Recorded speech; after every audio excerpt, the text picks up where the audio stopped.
Looks like we're good, I think. Alrighty, good afternoon, folks. Welcome to Smudcast number 254. Oh boy, why all, capital all, your characters should be bi, and it's not what you think. And this is featuring Legend of Korra. This is by the YouTuber Uniquenameosaurus, who has about 270k subscribers. This is not Lindsay Ellis. This is not Lindsay Ellis. This is some other bloke. I don't know. And this video is 3 years old, and it's almost 11 minutes long. So already from the title, let's not even get into the video yet. The title we could argue against right now. So I think we have to make guesses first.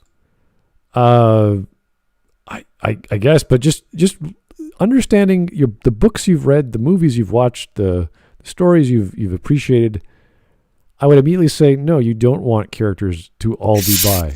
Just maybe it might be a bad idea, because if everyone is sexually interested in everyone else or has the capacity to be so, that is really, really messed up. Imagine a murder mystery where everyone has a reason, like everyone has a reason to kill the suspect or the guy who got killed. Like that would be crazy. Like the detective, the policeman. Imagine a murder mystery where everybody's bi and they're all into each other. Oh God. Oh God. Yeah. Everybody has a motive. Fuck you. But also a fun fact. At least thinking about it. Usually the stories I read, the sexuality of the characters is very rarely a topic. Yeah, the only time I could ever imagine this would be relevant is you're reading a romance and you need to know who the hell is who's what. Or when there's a romance aspect, but when there's in a story, an adventure story, and there's a romance aspect, they never really talk about sexuality. You just notice that they might be bi or straight by the partner they choose. It's not a focus. This makes harem visual novels much easier, because then you can have threesomes with everyone. Well, the other point this would be relevant would be porn. Like this, then it's like, oh, now we know. But then if you say that in your porn, then you take away all the mystery out of who likes who and why. It's just I like everyone, and so do you, and so do you, and so do you. It's like what? Yeah, and it's part of the figuring out process. It's part of the, because it's the oh, I'm bi, I'm gay, whatever. To turn out as this surprise moment of I'm sorry for the courtship. I didn't know. I wasted my time. So things like Pornhub yearly releases their statistics, which is actually really interesting to look up sometimes. I find it there's more one than thing. Porn, honestly, but I'm there's weird. There's one thing that is very consistent, and there's a type of porn that's very popular, and that's, for example, lesbian girl convincing a straight girl to have sex with her. Same with gay. So you couldn't do that if everybody was bi. So you would ruin certain people's sexual fetish. Yeah. I find it hilarious that everyone loves lesbian porn. No, not everyone. Heterosexual women love lesbian porn. Well, very strange. Studies have shown that women are more aroused by just generally porn, whereas men are more specific to their arousal. Yeah, because for them there's more about the emotional part of it, and that helps with the arousal. Okay, so we can all argue that the idea of having all your characters and all your stories be open sexually pretty retarded. I think that's a pretty safe statement. Yes. Okay. Yeah. So he gives the hint on the title card that it's not for diversity. Right. Exactly. Which then I my only guess can be that it's about writing. Leave it so that you can ship around as you want, and that would have been my guess for shipping. Sorry. Just the only thing for caffeine I found was a bottle of cola mix. And if you do it for writing issues, then the only thing is you want to be open for I don't know how to go on with the story. Let's put in a romance here between these characters because I don't know how to plan my fucking story. Or you want to be open, hold yourself open to ship characters around to pander to your stupid, retarded, fetishistic audience, and then you get things like Ruby after the death of Monty Ohm, which is only shipping for the sake of pleasing fans, and that is not. I'm sorry, that's not good writing. So this is not a good writing tool. This is a bad writing tool. If it's for that. I remember. Know your characters. I remember that game, Fire Emblem Three Houses, where it's basically the game of shipping. Like everyone could be shipped with each other as well. There's a little more to it, but yes. So yeah, and some of the homosexual relationships or whatever you want to call that, they're not as sexual, or they're more platonic. So they feel like, oh yeah, I'm going to be with you the rest of my life, and you're either my servant or my best friend or stuff like that. But it's every character. Every character has an option to end with them, which is a bit weird because we're talking about an age range from like teenager to, I don't know, 300 years or whatever the hell the oldest people are. Oh god. Are they also looking 300? They're way older actually. There's like three characters who are like dragons, and they're like really old, like thousands of years old. But dragons are fine. That is not about. Then it's just about emotional and psychological maturity, because they probably shapeshift into some pretty-looking teenager-like character. I haven't played Three Houses yet. I remember. That's why I'm asking what they look like. My first Fire Emblem game, where there's of course a dragon loli that's like 3,000 years old. And because she was just a good unit, I often used her in conjunction with my created character, and I didn't know about the romance stuff yet. And so suddenly I got the cutscene with the romance, and I felt kind of awkward. Oh no! Why did you have to be overpowered? Yeah, the way the game works is that the more you interact with them on the battlefield, like close by, you gain points together, affinity points or whatever they're called. Relationship points. Then you get bonuses if you can team up 2 units, and depending on what relationship status they have different bonuses. Depending on what units they have different bonuses. It's kind of complicated if you want to set it all out, but yeah. Yeah. So this is I just think if human culture, everyone was bisexual, we wouldn't be having this discussion, because it would be like, well, why aren't you bi? Why? Because we're so diverse already. We'd be fine with it. It was like, yeah, whatever you want to write, cool. And then we'd accept it as a norm, and we wouldn't care. But because we're not that way, because humanity and most of nature is not bisexual, or for that matter, humans, I don't know about the rest of the species on the planet, we kind of see this as weird. Especially when you're talking about fantasy or medieval stories, where you need to have a lineage in order to keep the line going, or a royal kingdom going, or whatever the case may be. Yeah, the statistics for bisexuality in women are very questionable.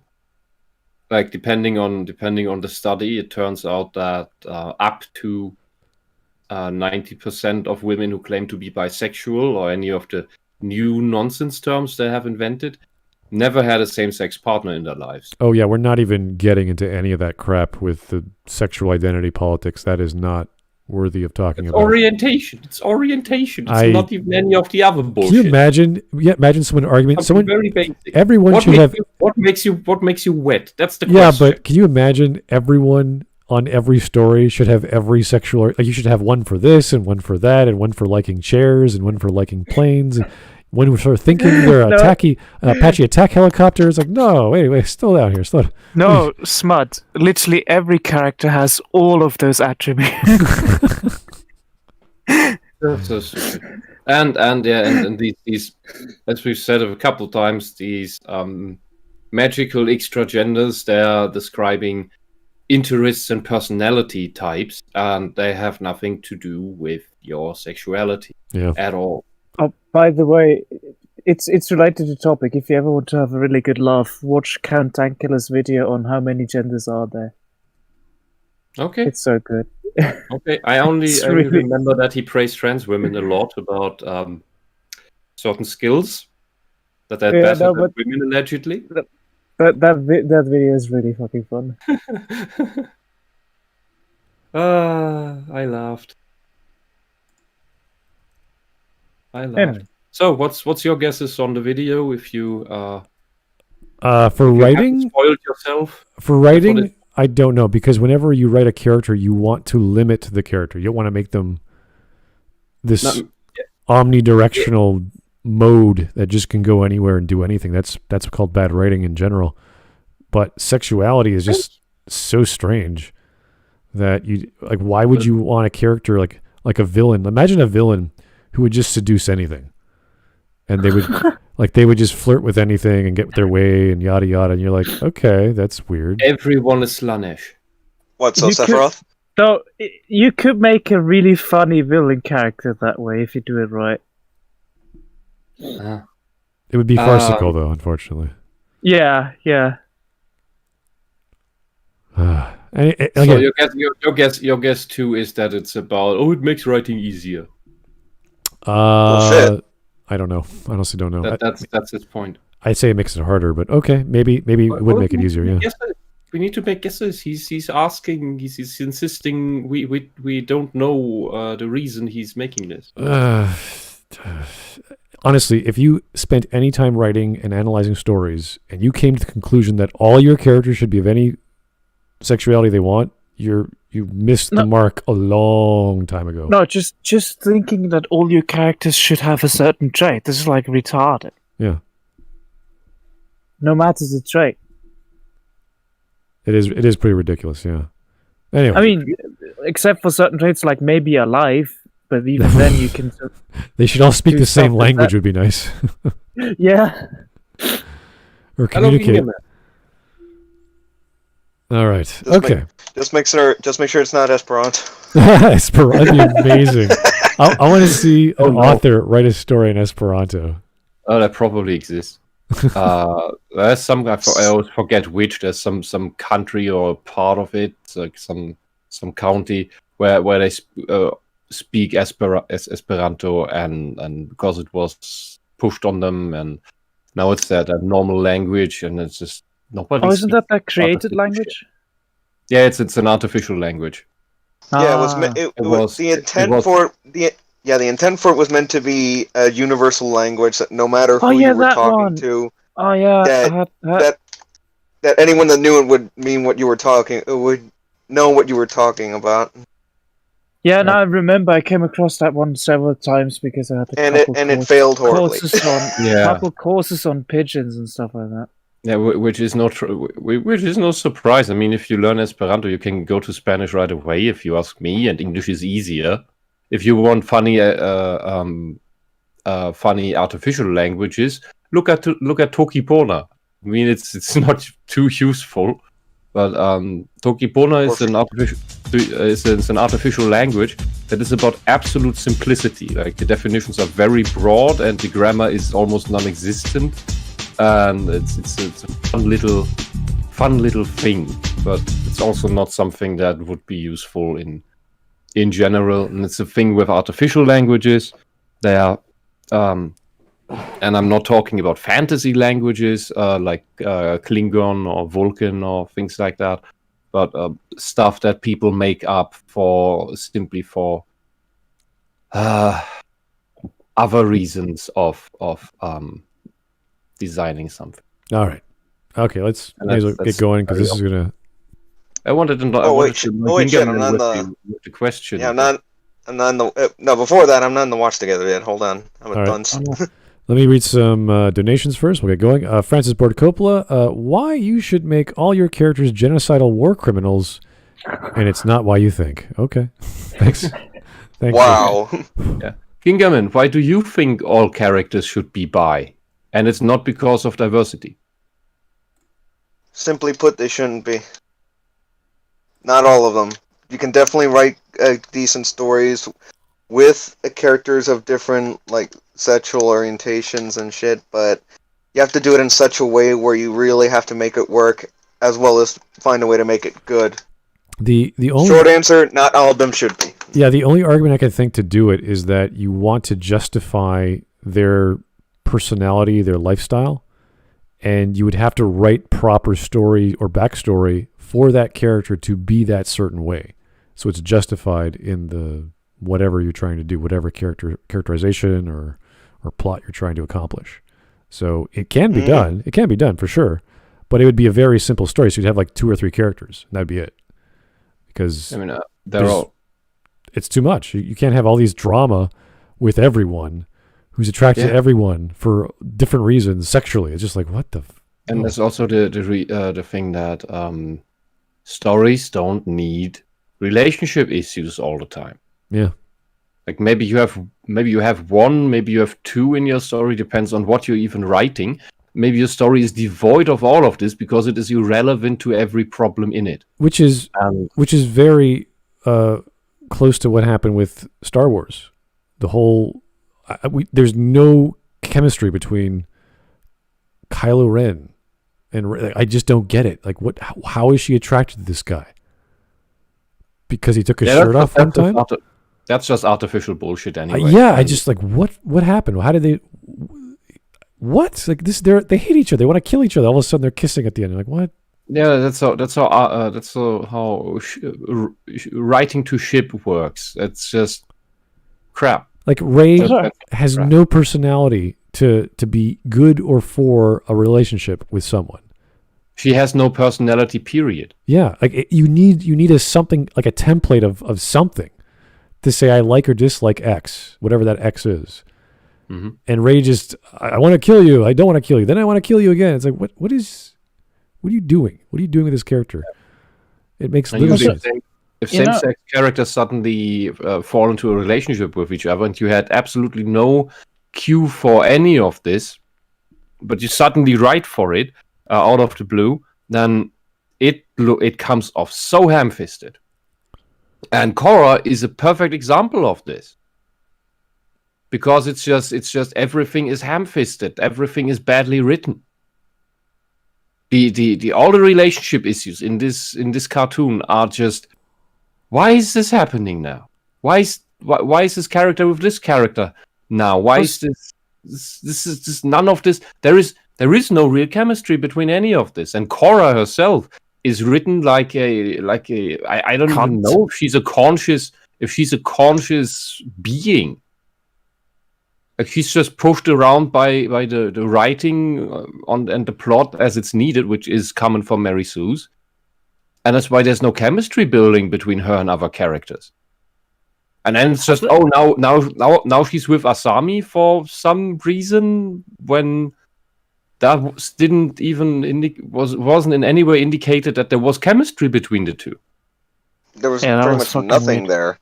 Also, I find it that there's been a trend that more and more, at least in popular stuff, more and more writers have lost the ability to distinguish between relationships and sexual relationships or romantic relationships. Yes, that's you wouldn't get a modern popular story with something like Frodo and Sam without people constantly going, "Oh, they're gay." I mean, even then, with Frodo and Sam, people often go, "Oh, they must be gay." Yeah, I find that so weird.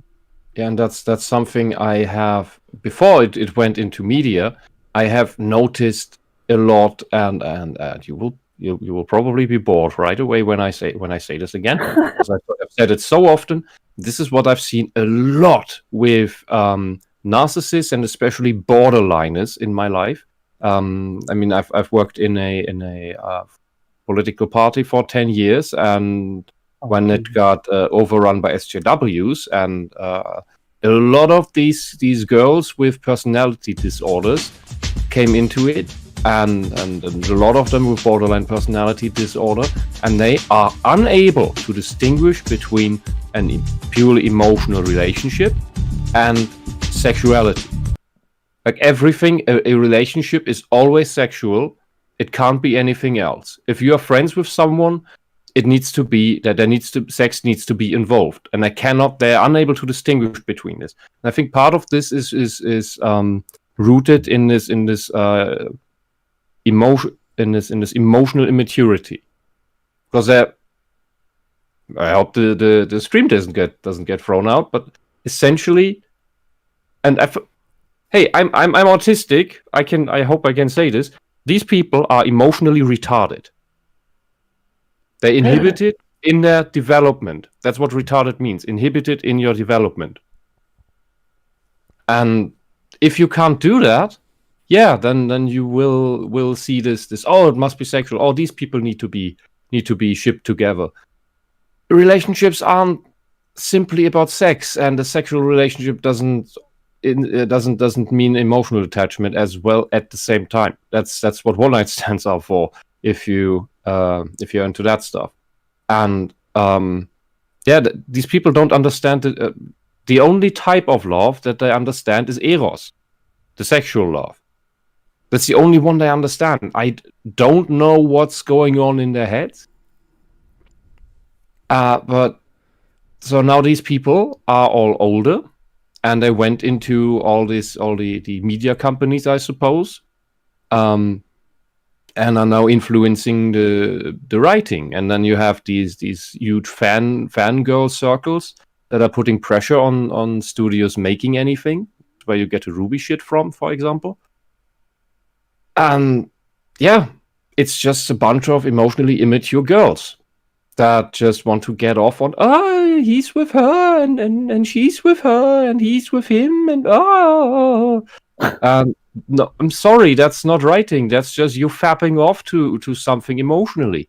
And as mentioned before, female sexuality or female arousal, more about that sexual arousal, is a lot about the relationship fantasy rather than the looks. Looks play into it, but females are more into written porn than into visual porn.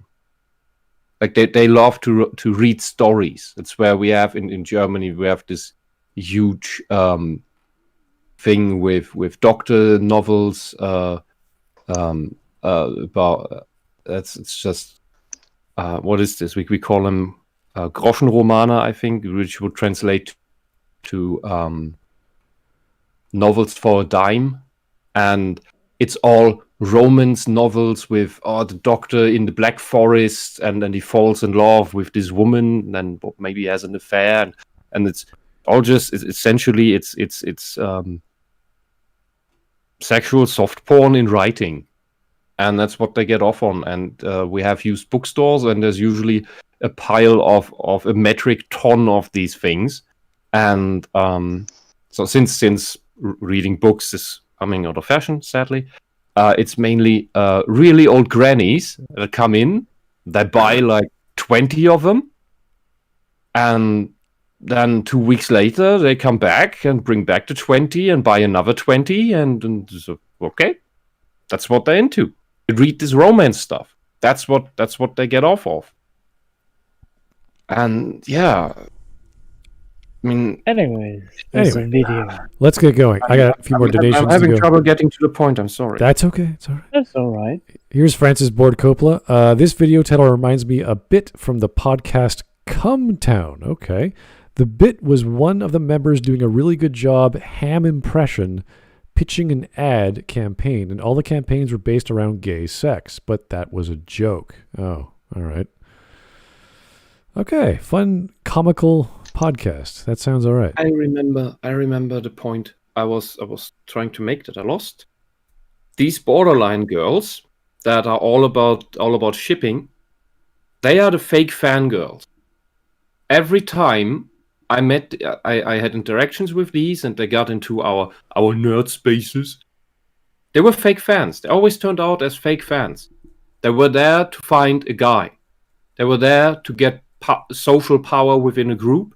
They wanted attention, and they wanted stuff handed to them. And if they didn't, they got whiny and bitchy. They claimed to be fans of the thing. Like one of them I had to interact more with pretended to be a Zelda fan, and maybe she even believed that. But all she could do was name drop things like, "Oh, heart pieces are so cute." And did you ever play a Zelda game?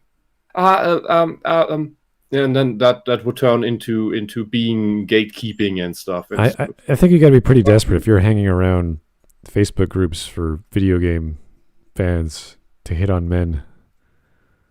But it's just the same thing as with the girls who sit at the I forgot the English word at the your sports field, and the guys are doing the sports stuff, and and then you have the girls ogling them. It's the same thing. They're not interested in the sports. They're interested in the guys. That I understand, though. The thing with nerds is that they may not be jocks, but they're very comparatively, surprisingly easily hooked up with, because they're usually not going. They're usually so obsessed with their interests and hobbies that they don't find the time to develop some courage and ask out girls or go to places where they could.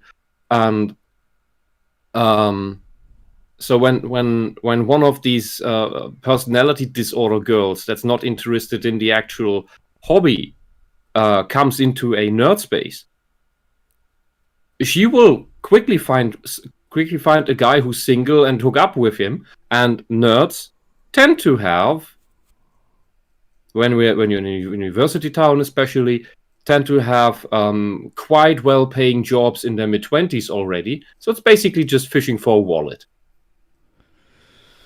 Okay. And they pretend to be interested in your hobby when really they're maybe just swayed by the visuals, but they never really played the game.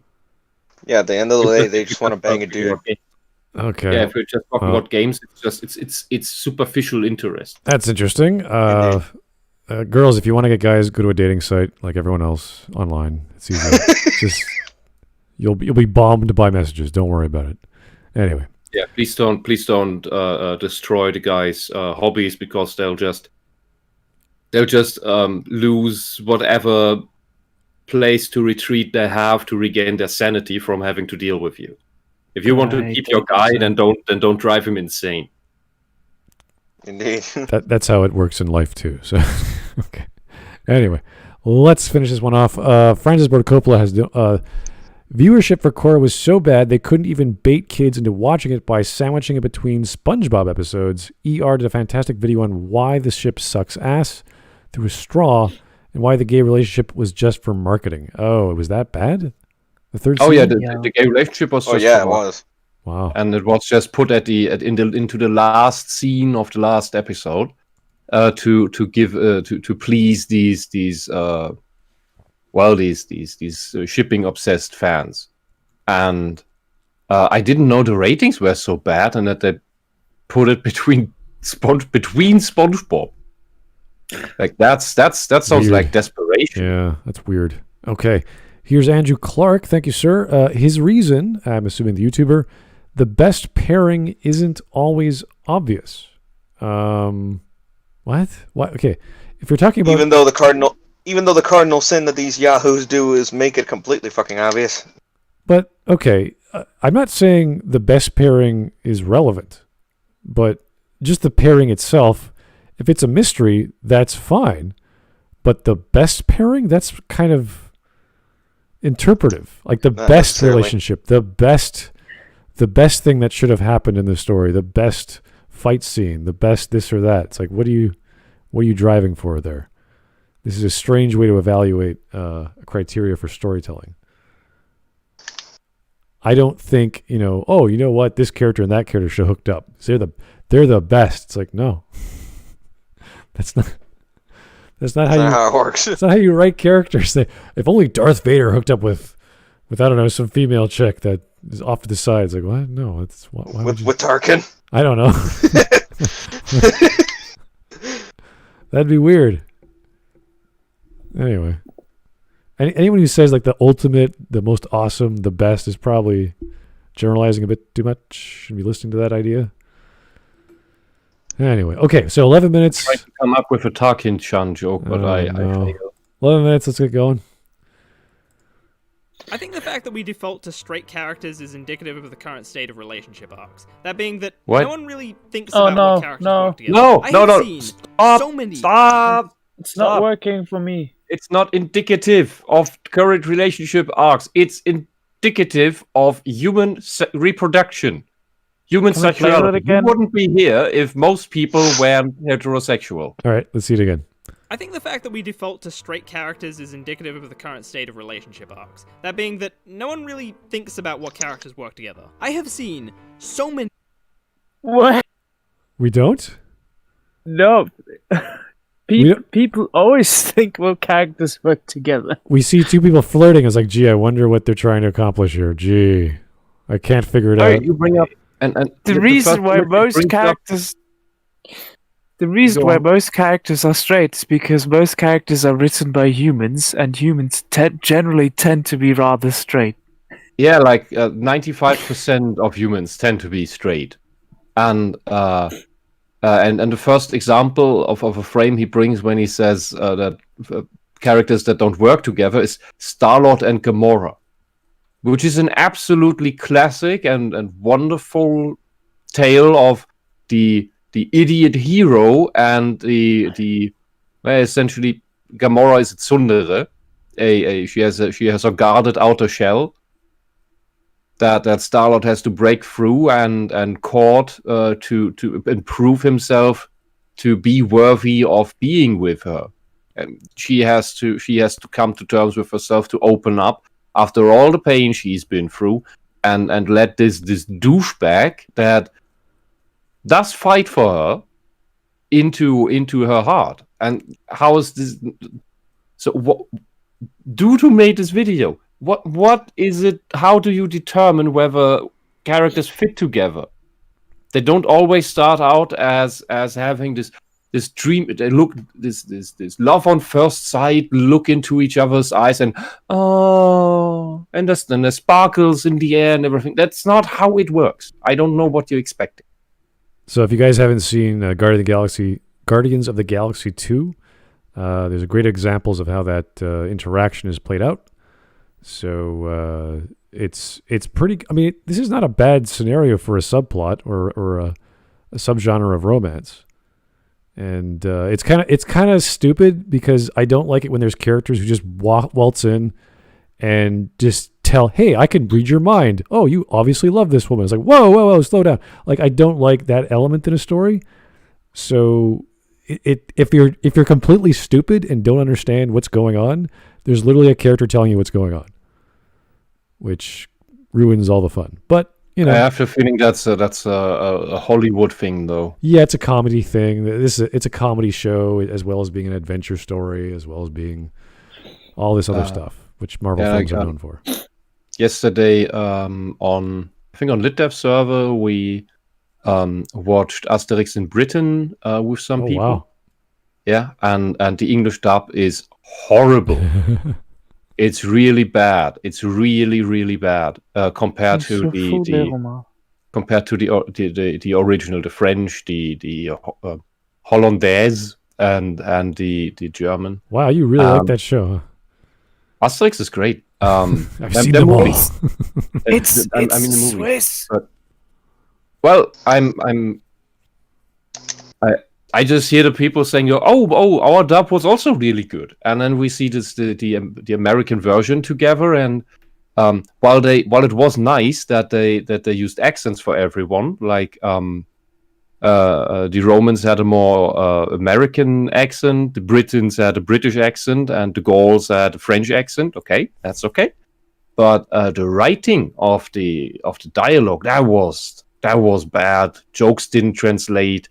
The pronunciation was bad of some lines, and what I found worse was that they have these there's a name for it, these off-screen interjection lines that you sometimes use in when you have a movie or a TV series, and you forgot to write or include a line, so then in post they record another line for a character or two in a dialogue, but you don't see them talking to give more context to something or to round up a scene.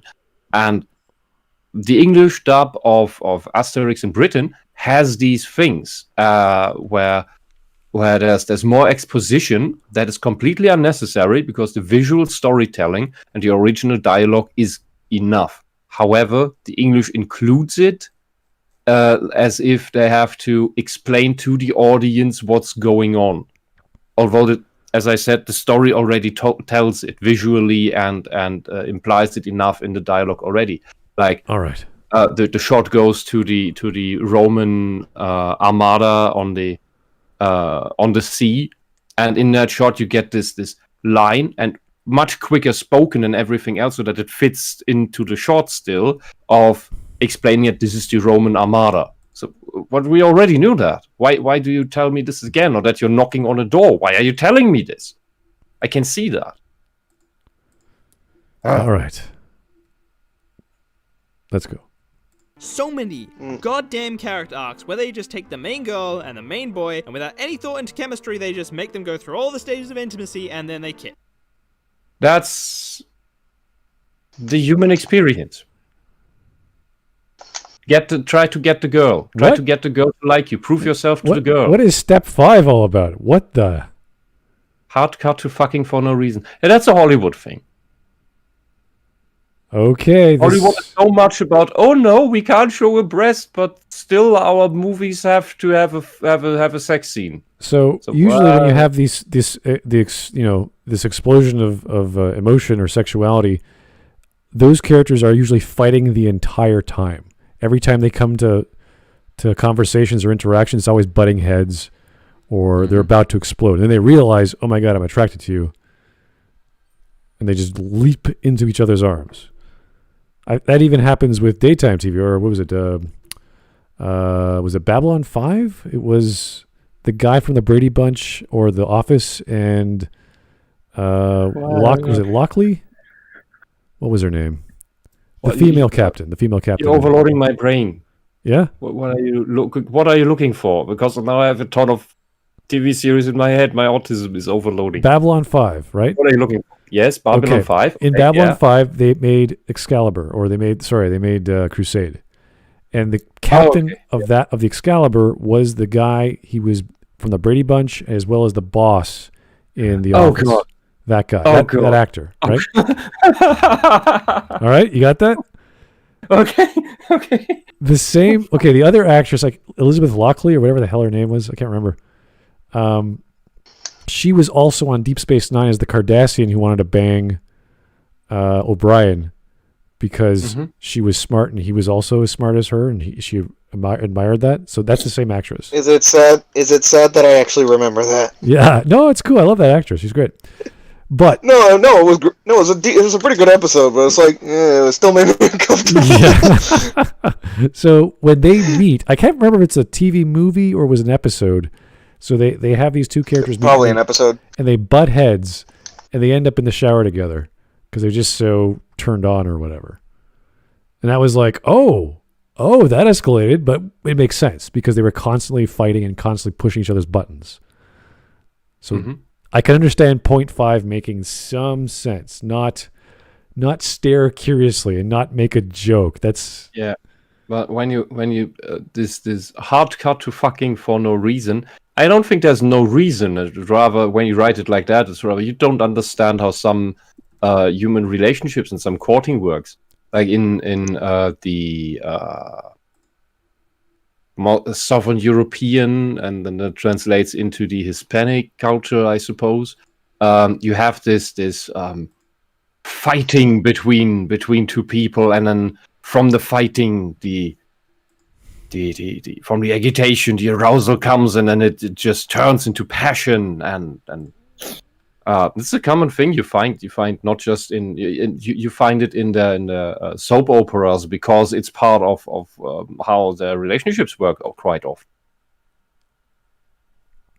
There's this I don't know, it's the arguing that turns into passion is not uncommon. Yeah, so I find that the number 5 for no reason stupid. Like these things just you don't just have people just suddenly in bed. That's weird. Unless you're talking about not for no reason. Unless you're talking about, like, I don't know, people in the chat where we're talking about Batwoman. We have to have the female lead have a relationship because, I don't know, she's popular, she's attractive, she has to be the female lead, therefore sex. It's like, what? This reminds me so much of a couple of tweets I once saw. But the first one is, be aware of funny men. They make you laugh and laugh and laugh, and then suddenly you're naked. The next tweet was, how does one learn this power? Humor is part of the human courtship game. Yeah. That's the thing. The man makes the jokes, the woman smiles, and that's how you gain interest. I just find this concept of suddenly I'm naked and I didn't know how it happened. Yeah, that's even It's similar to this. They suddenly fuck. I'm like, how did that happen? there's even studies on this. Men and women process jokes differently in their brains. And it's really like women are made to receive the jokes, and so men have to provide the resource of that, and that even kind of makes sense, because when you get married, the woman will have her emotionally dysregulated moments, especially during pregnancy or when having trouble with the kids, because kid is sick, or it's so super stressful to keep the household together, because kids take up a lot of time and stress, and so you don't want a man who can't make you laugh. And you need a man who can laugh at himself. Otherwise, you will have some sore, depressed, annoying, nonsense man-child. A man needs to be able to laugh about himself, and when he can make his girl laugh, that's all the better.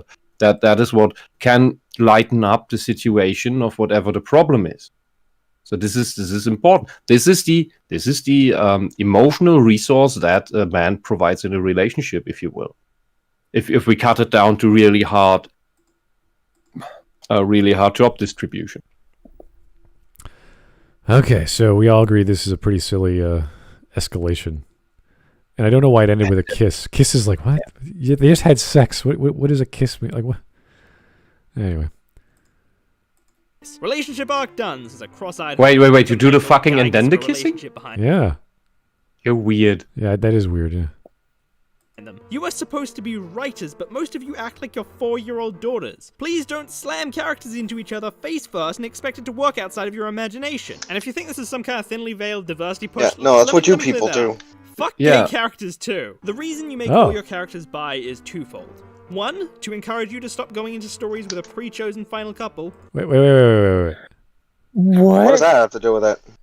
Are you saying writers have a pre-chosen destiny for certain characters when they're writing a book? Gee, why wouldn't they do that? Oh my god, that's a really bad advice. You should supposed to go into your story knowing what will happen.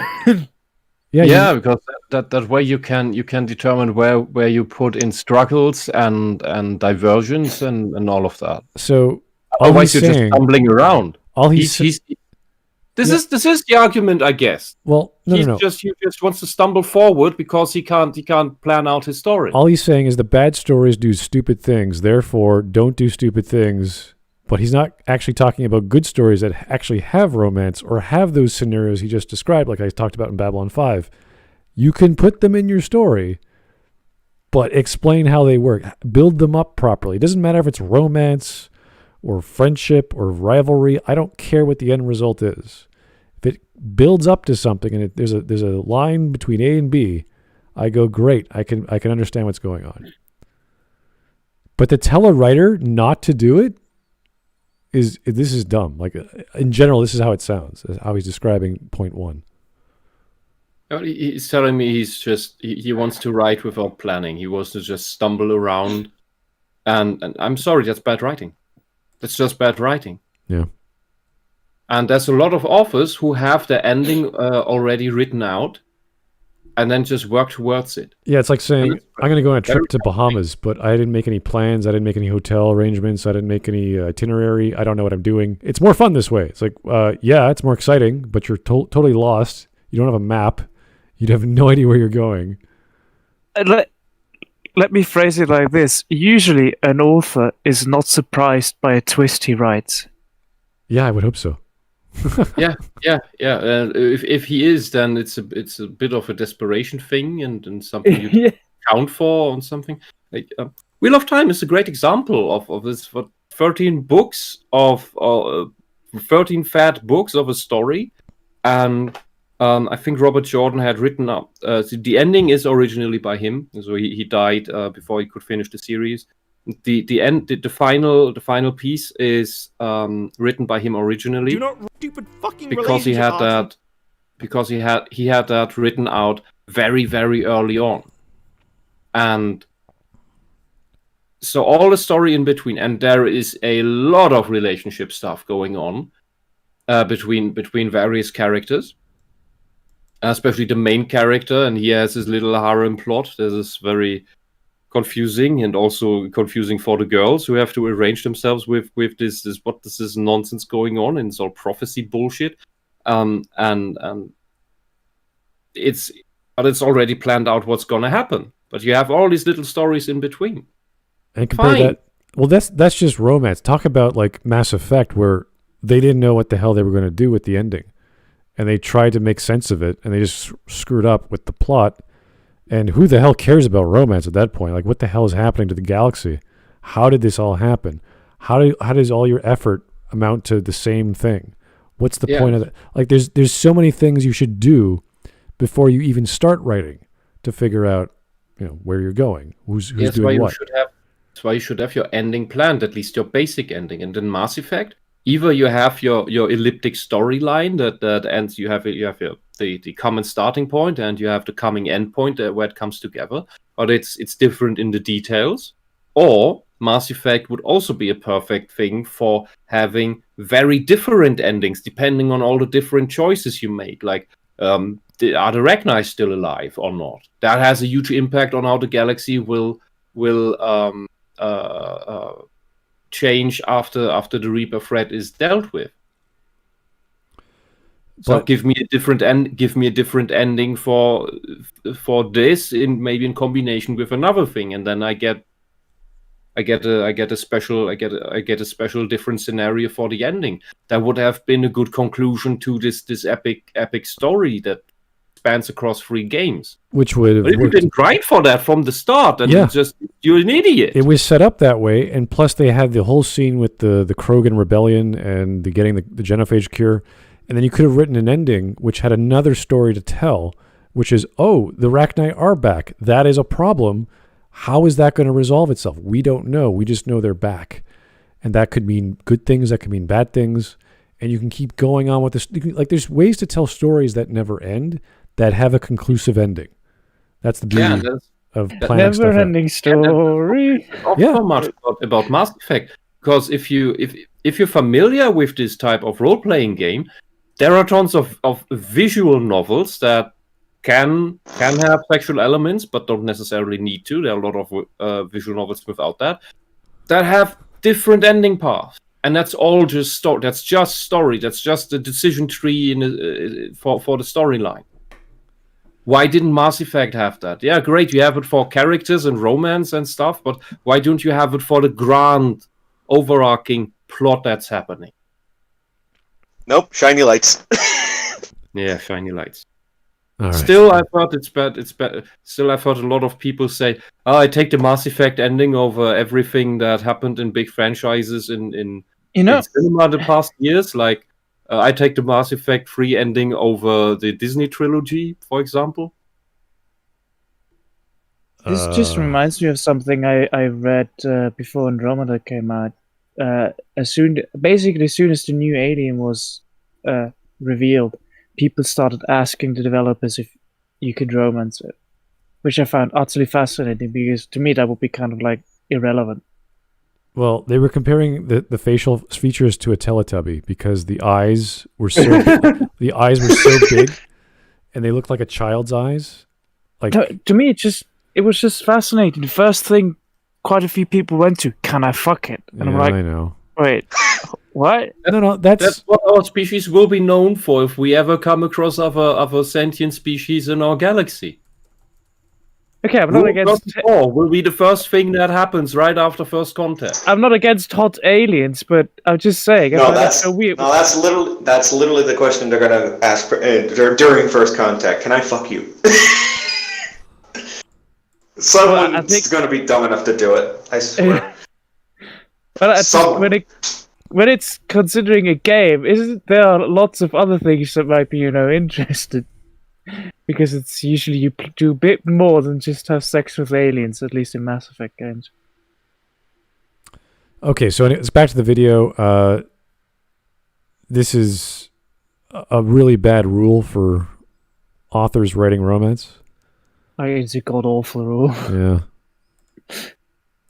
Final couple, do not write your stupid fucking relationship arcs until you know exactly who your characters are and what they're going to become. Half of Hollywood is written with a main girl and guy to get together before the end without a single fucking personality trait written first, and that's so fucking stupid. So he just said shit. he just gave us the reason why not to do that, but then why don't you just make a rule saying write your characters and what they're going to do first. Then you write about what the relationships are going to be. And you plan it out before you write it. So it's I don't see the difference regarding to what he wants. I don't see the difference in normal writing. He used one point and didn't follow it logically to its conclusion, saying, "Oh yeah, I guess you should write characters properly." It's like, yeah. He's just annoyed that it's heterosexual couples at the end, and that you have the male and female main characters, and that they end up together. Well, this is what. Yeah, and you just need to write it well. That's all. This is the problem with his rules: is they're not logical. They're just, this is not going to work. It's like, yes, please tell us, how will it work? Well, write your characters better. It's like, okay, how? And his solution is make them bi. It's like, no, it's not a reason. And Korra is the perfect example of how to not write relationships, because the characters are badly written, especially Korra. Like all Mary Sue's, she has no personality. She has no notable trait. She has a personality. She's a fucking cunt. Yes, which is true for quite a lot of Mary Sue's. Not all of them. Yeah, no. Ray is more devoid of character than Korra. Korra has, I have to correct myself, yes, she has somewhat of a character, but she's just horrible. She's a horrible person. It's like, this is not the girlfriend you want. No, Whether really, you're a guy or a girl. And she's probably gonna jump the next best person and leave you for him or her. So no, no, bad girl. And number 2, more options, which is pretty self-explanatory. What? Why? Why do you need options when you write the story? Okay. What you want is a visual novel where you can romance different characters. You're not about writing a singular story. When you write a singular story, you plan all of this out before. It's not about figuring out things on the way. It's not a good. The idea we went over this. Of writing characters or writing anything is you don't want to have full freedom. You're never going to get anything accomplished. Your mind is going to be like, well, maybe this could happen. No. As soon as you start a setting, you're already grounding the reality of the world. And as soon as you start a character, you're personifying that world. And as soon as you give this character skills and you characterize them, you're already writing yourself into a certain direction.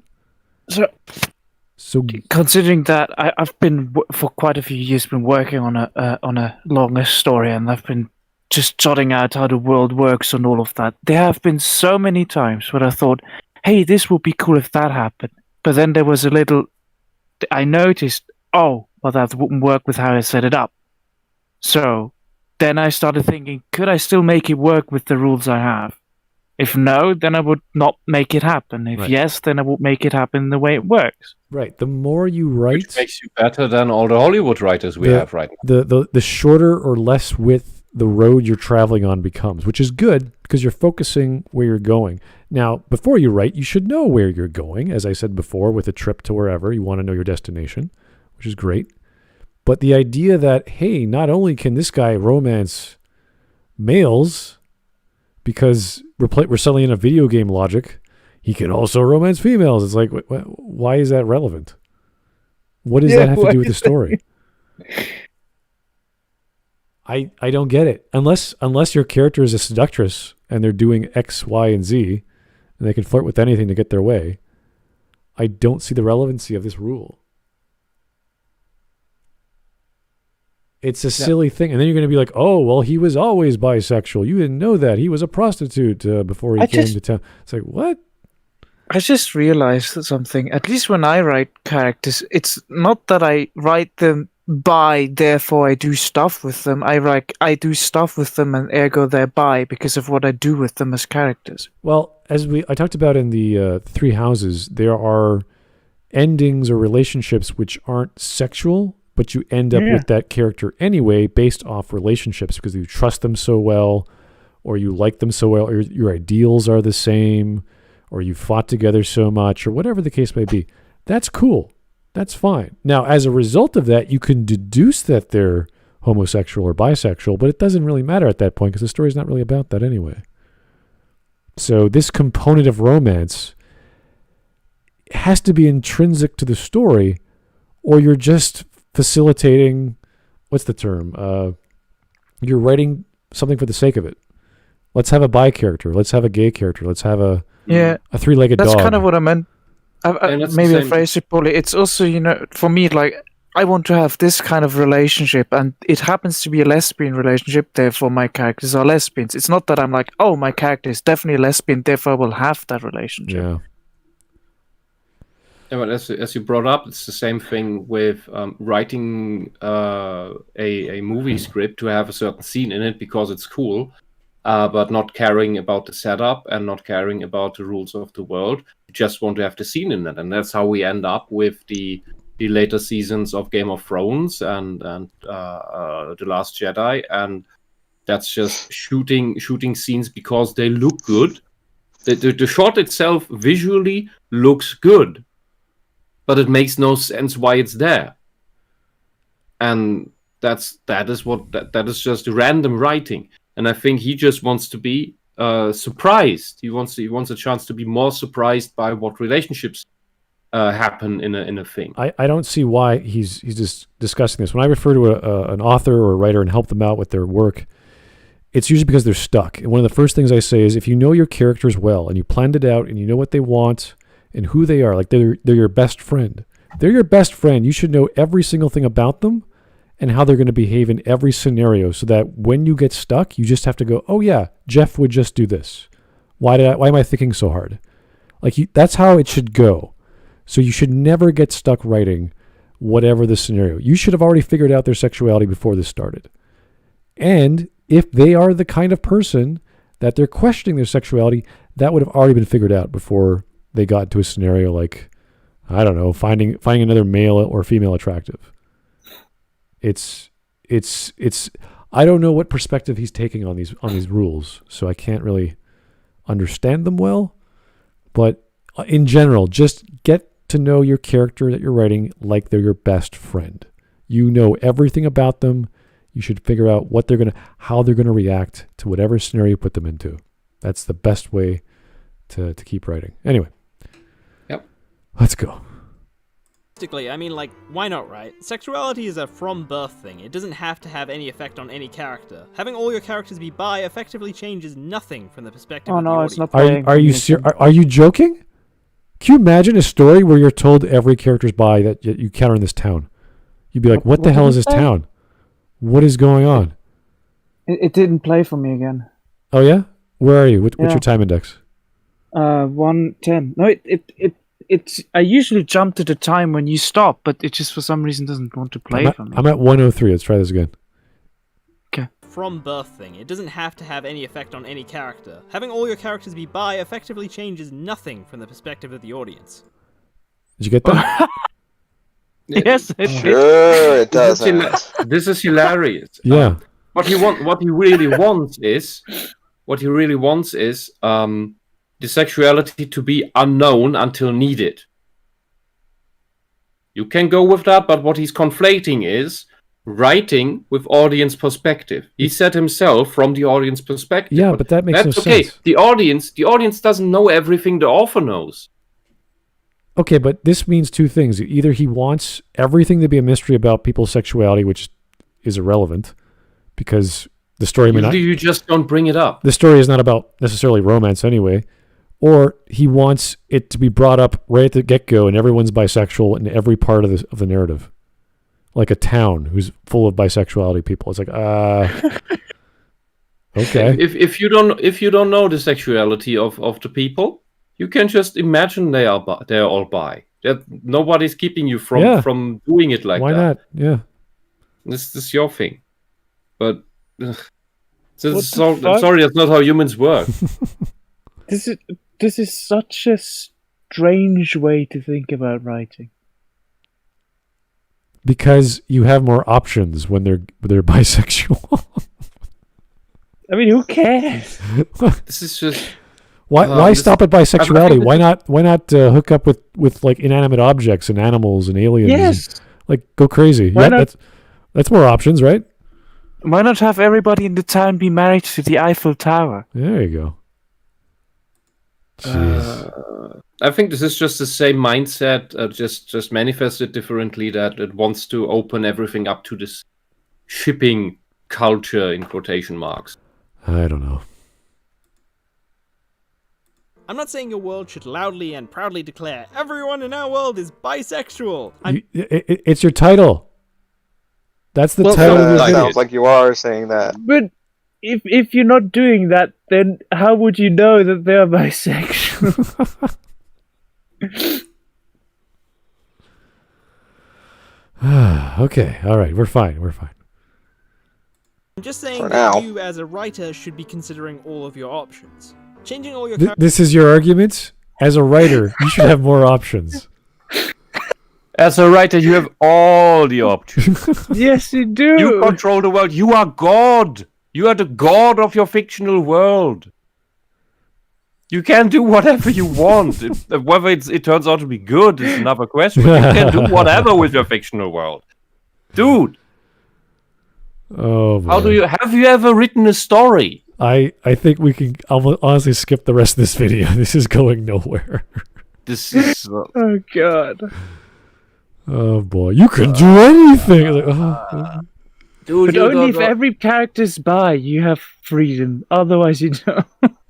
Dude, write a story, and then you will realize that what you just said is the dumbest thing ever. All right, here's a relevant super God. chat. Thank you, Elite. Remember in Mass Effect 3 where Kaidan was suddenly bisexual for literally no reason? This should be the counter argument for this entire video. Lamau. Yes, this is the problem with Kaidan's character. He just is suddenly coming on to male shepherd, and there's no impetus. His sexuality was supposedly heterosexual since the first game. He even had a story about hooking up or having a girlfriend in his backstory when you talk to him. And then all of a sudden, he's into men, or he's into... See, this could have been one of those great relationships where he respects you and loves you as a comrade and a brother or whatever you want to call that. And that would have been great. But they turned it sexual. Yeah. And it's weird. So, yeah. And if you turn, like, for example, in a game where you can have relationships and everything, because, for example, Fire Emblem, you can't hook up everybody with everybody. Right. Not quite. Some characters are limited to only straight or only gay and stuff like that. Yep. But if you were to make everybody, like, bi, then for you as a player, it would be kind of... Why would you then choose a male or a female character? Why don't you just take a fixed character? And But stuff that's like what I that? mean. This is either going to It's so be... weird. a visual novel, like we talk with Japanese visual novels that are geared towards sex and relationships and dating, or he wants porn, Yeah. which is a basically. fetish. He's fetishizing this concept. Or else, why would it matter if you're not telling a romance, or a romance where everyone's suddenly bisexual? It just. It's a concept. It's just so funny to me. Yeah, because we have stories where there are, like, Will and Grace is a story mostly about homosexual couples, I think. So you expect jokes along those lines. You expect relationships along those lines, plots along those lines. It's like, yeah, fine. Bunch of story about a male and his female friend who care about each other, but they respect each other's lifestyle, and it's a comedy show. It's supposed to be funny. So it's supposed to be lighthearted anyway. So you're not supposed to take it seriously as you would a drama. So that's fine. That's the point. But this is like all writing should be bi, except when I say they shouldn't, you're like, what? Okay. characters to be bi shouldn't even be visible unless you coincidentally end up with far more gay relationships than straight. In which case, What? the only issue is realism, but What? we work in a medium where we're not pinned. Wait. So it doesn't matter unless there's more gay relationships. Then you should point out the bisexuality. What? This dude hasn't thought through what he's saying. I am confused. So first we have a town of bisexuals, but no one knows it. Now there's a town of gays, but there's so many gays you have to tell the audience, no, the main character's bi. Because it's not realistic. He said that. I don't. I don't know. His argument really sounds more like he wants it to be unknown, and that's all. That's fine. But he wants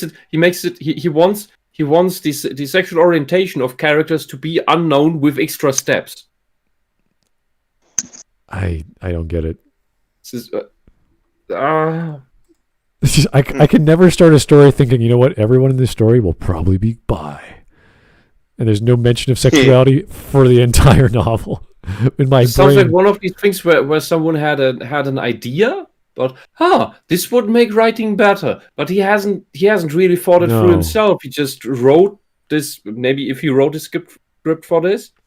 Never redrafted it, never reflected it. At this point, and he would have seen the internal inconsistencies in his own thoughts. Yeah, at this point, you can make the argument everyone should be an alien, but they're disguised as humans. And there's no mention of aliens. The entire story, no one rips their skin off and becomes an alien. But in his mind, it's because you have more options. You can do more things with aliens.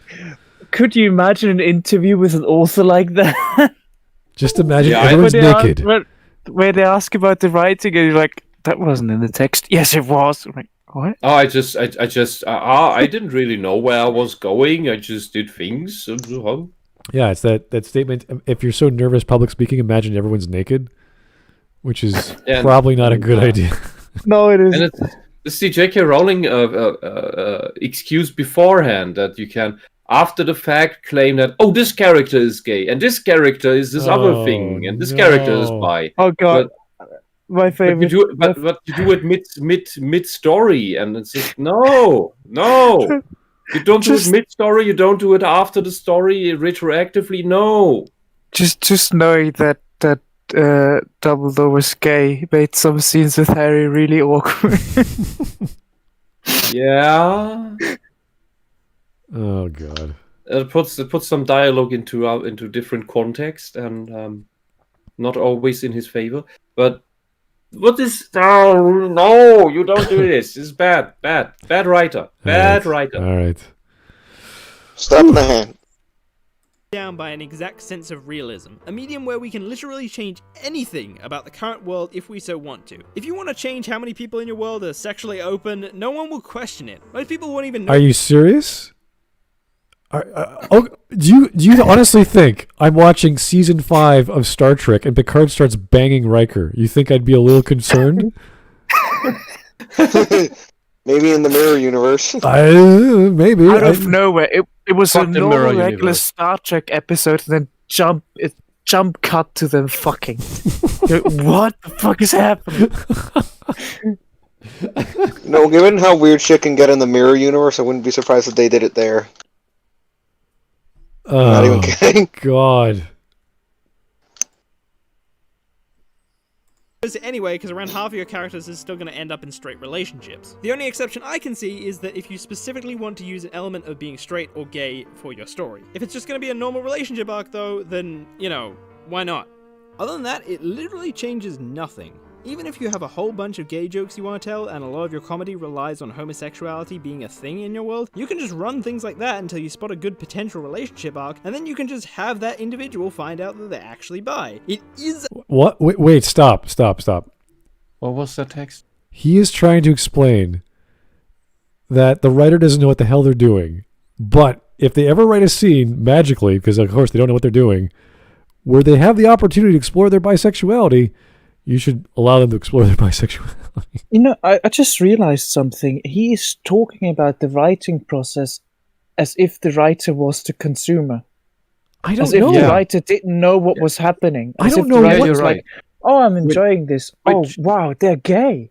Yeah, and I think it's indicative that he brought up a webcomic, because the lots of webcomics, especially from the early times of the internet, They didn't have the story planned out because it's just, here's this weekly sketch, here's this weekly sketch. And some webcomics then started to develop a world and character relationships. The characters became more substantial over time.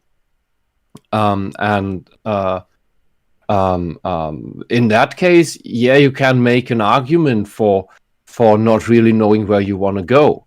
But this is from usually people in their teens who just started to make these things for fun and not for, oh, I want to write this big story. Some of them developed into that later on, and then it went into character exploration or story arcs. But many of these webcomics started out as, oh, I just make a little sketch. I just think this is a funny joke, and yeah, that's a different genre, and I even say that's a different medium where that kind of writing style would be acceptable. But even then, you wouldn't just have the random character stuff, except for the random relationship stuff, except for a joke, for, oh, sudden plot twist. The two male characters in the comic strip suddenly kiss, and so, okay, yeah, but that's more like a punchline thing then. Maybe I mean, the one he brought up, El Grüne Scheif, is full of random things, and later on developed into little stories and all of that. But in the beginning, it was just a bunch of silly jokes. maybe Like oh, we want to catch a slime, and damn, we the butterfly catcher we couldn't catch it with the butterfly catcher. And then the other character says, yeah, we just need larger nets. It's stupid, and that's a joke. Maybe if he's coming from the perspective of like a Harlequin romance, so he's talking about this will happen anyway, so he's expecting this element to develop in that sense, but he's still implying there's this element in all stories, or a characterization of all stories, where they end up becoming bisexual. I don't know how else to interpret this, because I'm a little lost of why this is relevant, unless the genre is romance or porn or whatever, because that would be the focus, or that would be an element that obviously it would be relevant. You don't just have romance because I think it's a good idea to have characters have a certain sexuality, but all characters must have it because there's more options or some nonsense. I'm not following it. A thing that happens after all. Characterization and sexuality are totally separate things. And Wait. What the hell do you think sexuality is? What did he just say? He said characterization and sexuality are totally 100% separate from each other, which is automatically wrong. Yeah. Characterization deals with what your character is doing and how they're doing it, how they walk, how they talk, why they're walking to A to B, why they're talking about this topic. That's characterization. It's very simple. And if you don't think he's influenced by this ideology of blank slate theory that separates everything, that nothing is connected about the human subconscious and how you're wired. If you think a person or a character saying I'm attracted to X or I'm attracted to X sexually is not characterization, or making out with a character is not characterization, or whatever the sexual behavior is, I don't know what to say to you. How is it not? All right. Fran, hey, thanks. Insert your captain's login to me, Picard. Riker. Okay. Fran, I will buy a newspaper just to roll it up and bonk you on the head with it. Yes. Too bad we can't mute Fran, because that would be impolite, but This almost sounds like Traumschiff Enterprise. The German knows what I'm talking about. It's a German parody of the original series where and they're all where the entire crew gay. is gay. Yeah, Yeah. but it's played for fun. It's not. It's a gay caricature. All right. So it's not. It's a caricature of gay people. Yeah, that too, yeah. Unless you make the choice to use sexuality in your characterization, there's no reason not to just Oh my God, he brought up Persona 4. Oh God. Oh no. He You're thinks fucked up now. Kanji's Surprise. shadow self. Okay. I see Smudcast has a secret plot where every episode is interconnected with the next one for some reason, despite democratic votes of what is going to be the next video. This is very strange. Are we in the fictional universe of a higher universe? Well, and this is all I pre-written. thought I made that clear before. We have incredibly fortified our voting process. I blame. I see. Anytime you talk about democracy, you have to look to the oligarchy, and that is the mods. The mods selected the titles, forcing the people to vote on them in a certain way, I guess. I don't know. What happened with Blame Hawk? Well, he's partying right now, so he's probably having a better time than we are. So I can't blame him for that. Huh. Yeah. But yeah, blame Hawk too. That works as well. Okay. All right. So yeah, guys, we talked about this before. The shadow self is not the literal kanji. It's not a one-to-one relationship. And after he defeats the shadow self, so it's dissipated, the metaverse, or sorry, not the metaverse, the midnight channel is gone from his mind, and he accepts the fact that he loves cute things. That's it. Not that he's gay. And he's attracted to Noto, who's a girl. Yeah. At this point, if you see the recording and didn't watch the previous episode, stop right here and watch the previous episode, and then come back. Oh God! Alrighty. maximize your by having your characters open to scissoring, glue sticking, or even just What the? The That hell is, does that even What? mean? You are evil. What is happening? That is. Oh God! How the hell is even that relevant? What is? What You are is- horrible. You're a what- horrible person. I don't. This was his supposed to be his metaphor for a trans character. I guess.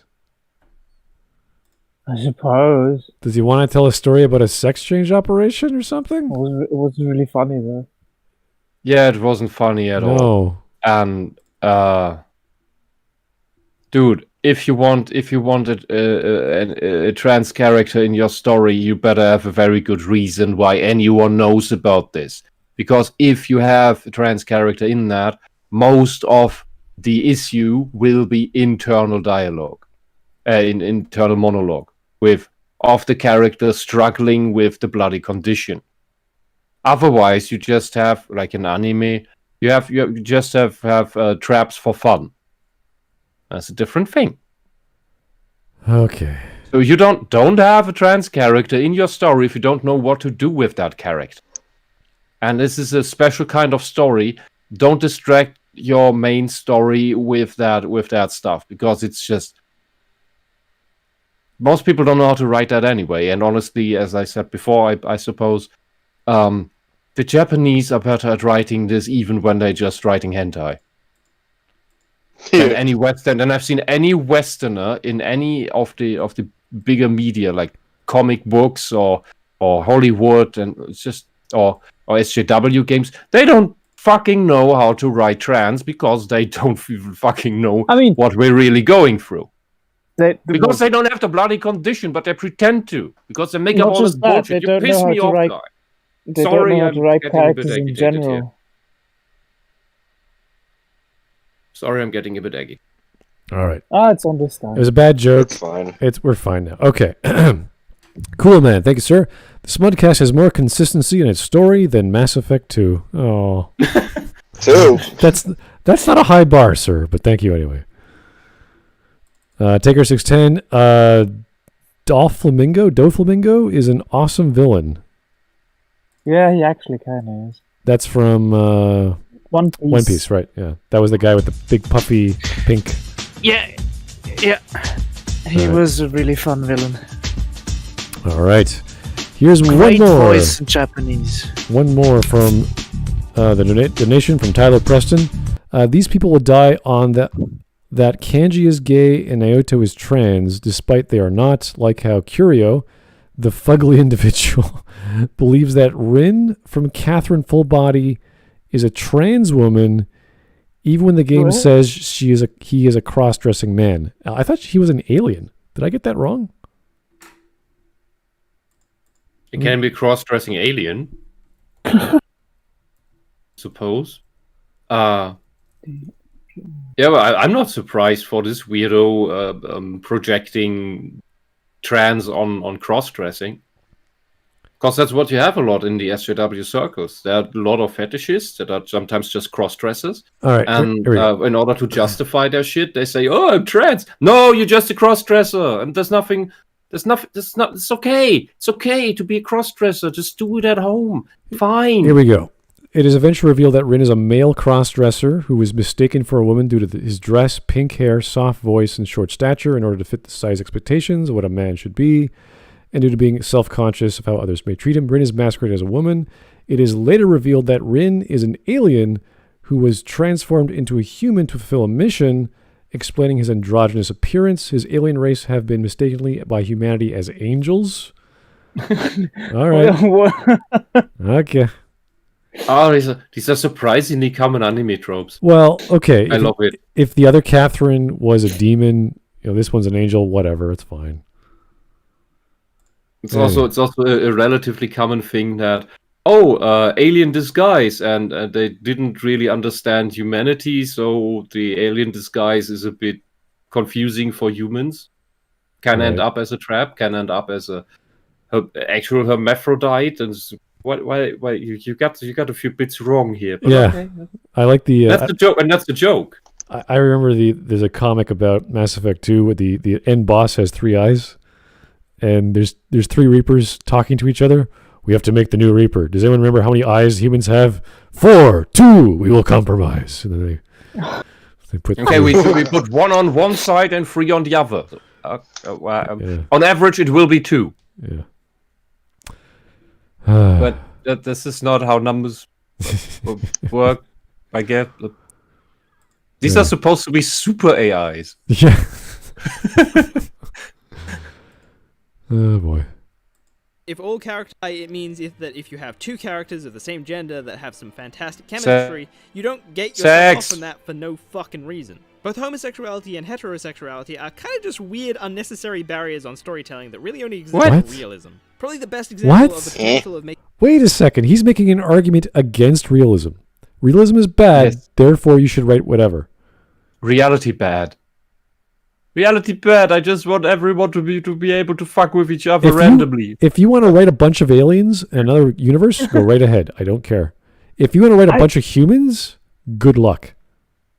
My brain starts to hurt trying to understand where he's approaching this ship from. He just wants the ability to have random relationships happen at any time. But he really with talks anyone about he wants. As if the writer didn't know that all ahead of time.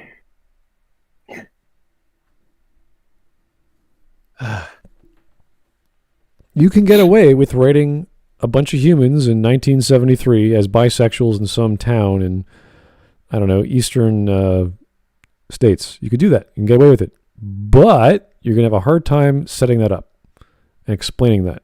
And you're just going to be spending all this time having all these interpersonal relationships. Is going to take so long to get anywhere unless you limit your story extremely well.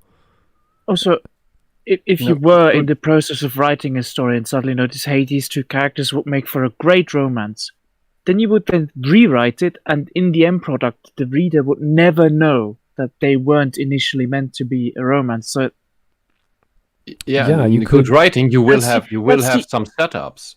That's the only way how I could see this happening, how he describes it. Otherwise, you usually do that all before you start writing. Yeah, thinking about all that. This would be a form of subtlety where you're implying everything about the relationship. It's like, well, these guys are really close. Like, they're really into each other and they're helping each other out. They're calling each other nicknames and it's kind of cute.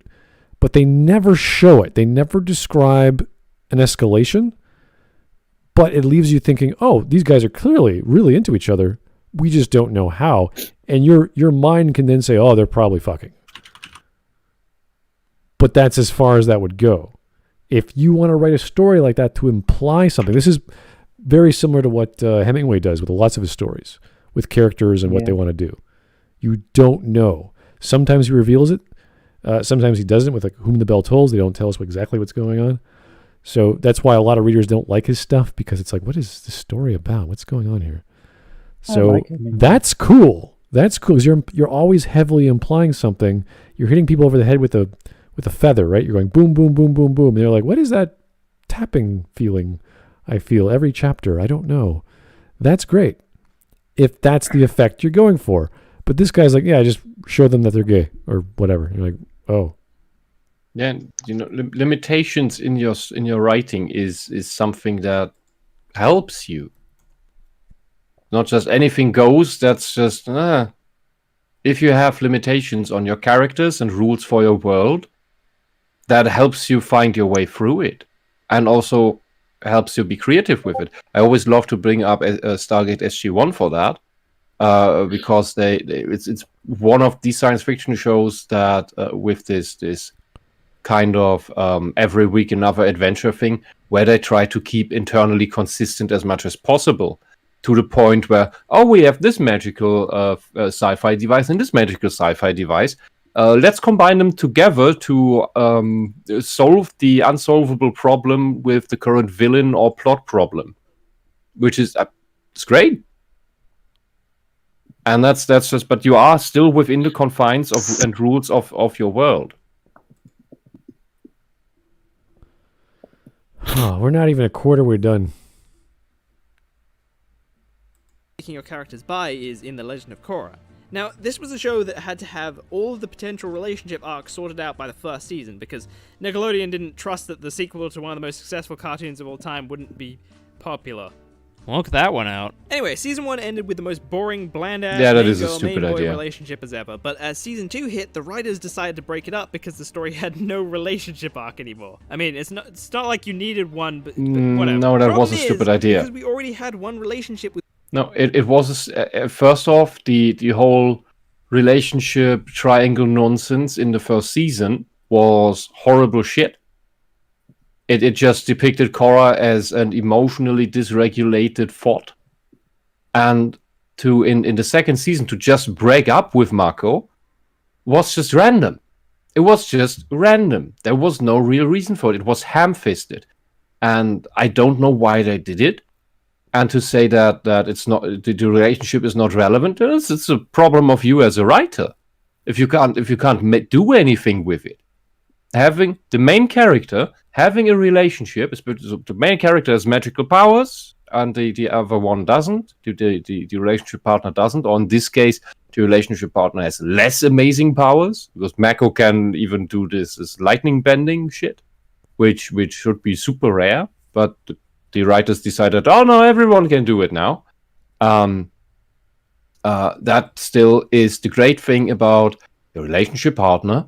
Always makes for a great target for the villains to take hostage or something, which in this case would maybe be interesting, because you have the female hero and the guy is the damsel in distress for once. Yeah, you could have done that, but you didn't, because you're bad writers. They could have relationship trouble, sort it out, but nope, just dump him. It's just bad writing. Fuck it. With one main character flirted but ultimately rejected a relationship with the other main character, we didn't have anyone from the main cast of 4 for the main character to get with. The main cast of 4.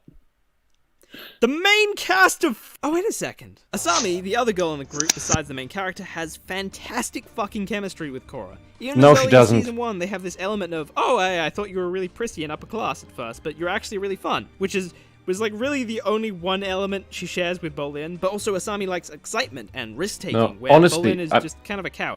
No. Bolin would have made a great runner-up, and he was also the first relationship interest with Korra that kind of worked out. And he and Korra had actual chemistry. It would have been good if they had gotten together, because they kind of work. So she wouldn't have gotten this stoic guy, but instead the funny guy, because that would have played off of her weird bitchy character. Bolin might have been able to get through to her and actually make her become a little bit more human. And the whole Asami plot was just there was no chemistry between these. It was just, it's another girl in the room. I didn't notice anything between these. Asami wasn't even a well-developed character when she was introduced to the show. It's just crap. Here is Cool Man. Thank you, sir. It wasn't that they thought Legend of Korra wouldn't be successful.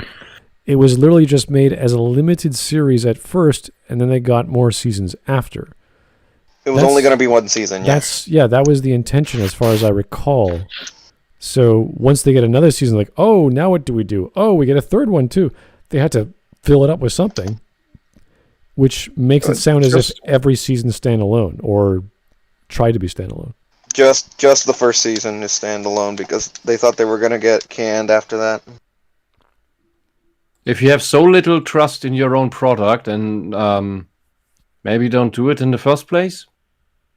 Well, blame Nickelodeon for that decision. You can still write a better story, and you could have still done some overarching world plot that makes sense without ripping the original world development. You could have, and it doesn't. It's if you get cancelled early on. Okay, yeah, you couldn't finish some of your open story strands. Okay, yeah, maybe annoying, but you would still have a more interesting world, and it hooks the audience wanting to have more. And then your studio sees, the fans want to have more, yeah, and the ratings are still okay-ish, so maybe we'll give you another season to finish off the story you have. I mean, this is in the extreme version. This is what happened with Farscape. They got cancelled out of the blue before they could finish the actual story, and then there was a worldwide movement to get enough funding together. And while the cast isn't under too many new contracts already, and the whole crew, and while all the props are still available, to finish off the story. And so they were able to make a quasi-final season that was, I think it was 4 movie-like episodes. It had its writing issues too, but due to this sci-fi show being so beloved by the fans, they managed to get it finished. Although I forgot which studio it was. Although Hollywood having cancelled it too early, and the same could have happened if Korra had been written really, really well. It could have had the same following as Aang. And since it's written like shit, nope. Yep, you screwed it up. It's your fault. Your fault, writers, because you want to insert all your personal shit that destroys the world and that doesn't care about the characters, that doesn't care about the lore. Korra is essentially bad fan fiction that is non-canonical. If we're really serious about it, just like the Star Wars sequel trilogy. Yeah, it physically exists. It physically exists, but it doesn't really exist in the sense of the world that was set up. This is some parallel universe where everything is nonsense. They already had much in common. They have fun and excitement, and they also had the gender. Okay. So Korra was kind of weaker in its characters than the original. The what? They had an agenda. Kinda. The gender, agenda. What did he say? They had the gender. The writers having an agenda. Can just skip back a few seconds. They already had so much in common. They have fun and excitement, and they also had the gender. Okay. So Korra. I have no idea what he just said. He's saying an agenda, which I think means the writers wanted to do this anyway.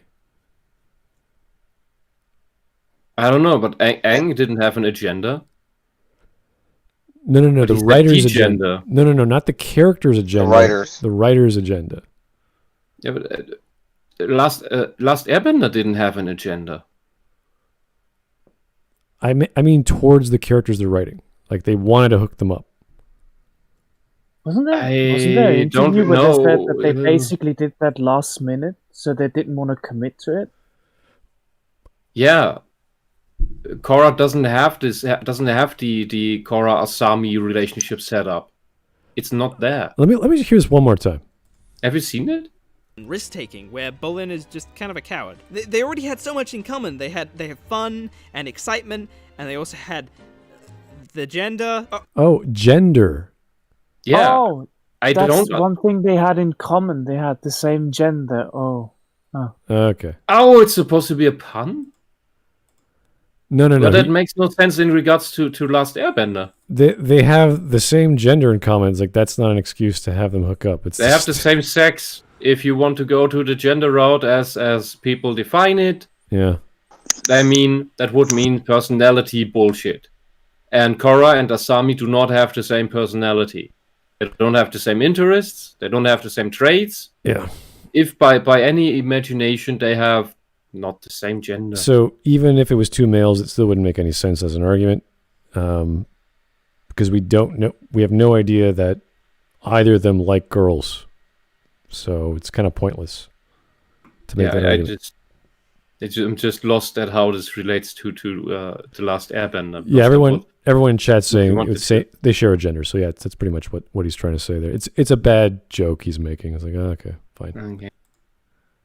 Okay, so Korra was kind of weaker in its characters than the original series, but Asami was still so much better than the alternatives. Why? But what they did have in common was part of the reason why in Season 3, when the writers seemed to have worked out the end goal for the relationships, all the conversations between Korra and Asami just fucking worked in a way that the previous two never did. They bond over their ex in common, they joke around with each other, they show moments of honesty. You mean like bowling? Like when Asami unprompted confesses that she kissed Mako. This is fantastic groundwork for a relationship, and there's a sense that this is healthy and fun. So the groundwork of a relationship is to talk about relationships? Really? I thought the groundwork for a relationship is I want to do X. Do you want to do X with me? Do you like Y? I like Y too. Not, I used to be with a guy and I did stuff with him. It's like, oh, really? Yeah. Can you imagine having a first date with someone? It's like talking about your other dating experiences and saying, oh, we have, the perfect foundation. Perfect foundation for a Then you relationship. realize you both had the same ex, and you're like, oh, we have so much in common. Anyone, you want to bang? Wow. I think he's just elevating the Asami Korra relationship to a level that didn't exist. I think out of personal preference. Well, yeah, but I don't think he knows how relationships work. He's just a lot of SJWs don't know how relationships really? work at all. You don't say. Well, if it look, these as I said before, a lot of these radical lefty activists are emotionally immature. They of course don't know how relationships work because they base everything on sex. Yeah. That's gonna be a very bad marriage when you're 50 and lose your libido. Nothing. With Mako, I want to have what these two have. Breasts! I'm a genuine sense of caring for one another. I'm sorry. But despite You're all not this funny. great stuff Wow. over the alternatives, You're not funny and you're not sorry. Is he saying he wants his own breasts, like on himself, or does he want... That was the joke. Yeah, the fucking weirdo. Okay. Considered it until all the other options were pressured out. If Korra was guaranteed 4 seasons from the start, Korra Asami never would have happened, and we probably would have gotten the bland as Mako, and Korra. Now, I think it would have still happened and it would have been worse. These opinions might seem strange. Many people said this relationship, quote, came out of nowhere, and It did. I actually kind of get It did. Because while this relationship had great chemistry and worked at its core, it missed the steps No, it of didn't. intimacy that make a developing relationship feel like a developing relationship. They didn't have longing stares, or have one see the other comedically naked, or get coffee, or something like that. Oh, if you can't tell, I'm heavily paraphrasing overly sarcastic productions. She put out this fantastic video on romantic subplots, which seriously shaped this video halfway through development. And she's fantastic, and like my favorite fucking critic right now, and go watch her. Okay, so the Yeah, question she is, inserts is random every social stupid justice ass into her piece of Hollywood videos. managed to do this obvious shit. The visualizing of growing feelings. Why didn't Korra? And this is where diversity comes in. This is conjecture. I thought it wasn't about Like diversity. everything. I thought Everything here is conjecture. I thought in his title thumbnail, he said it's not about diversity, and now he's talking about diversity. I guess he lied. He lied. Oh, wow. Thank you, cool man. Korra and Asami had terrible interactions in book 3.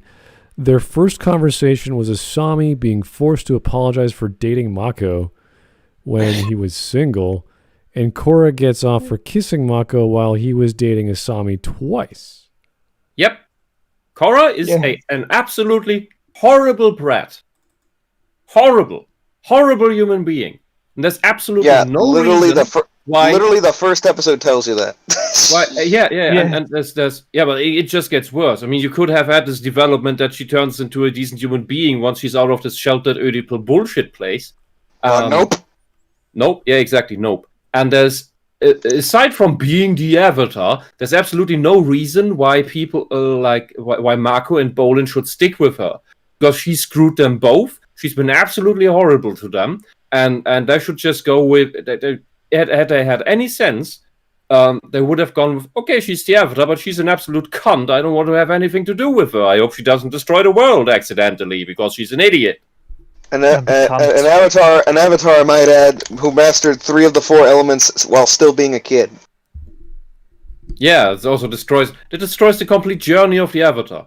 This is what the whole setup of Korra is, that this is not how the Avatar works. It's not even an Avatar's journey, it's just how to be a dope. But Korra anyways, is horrible.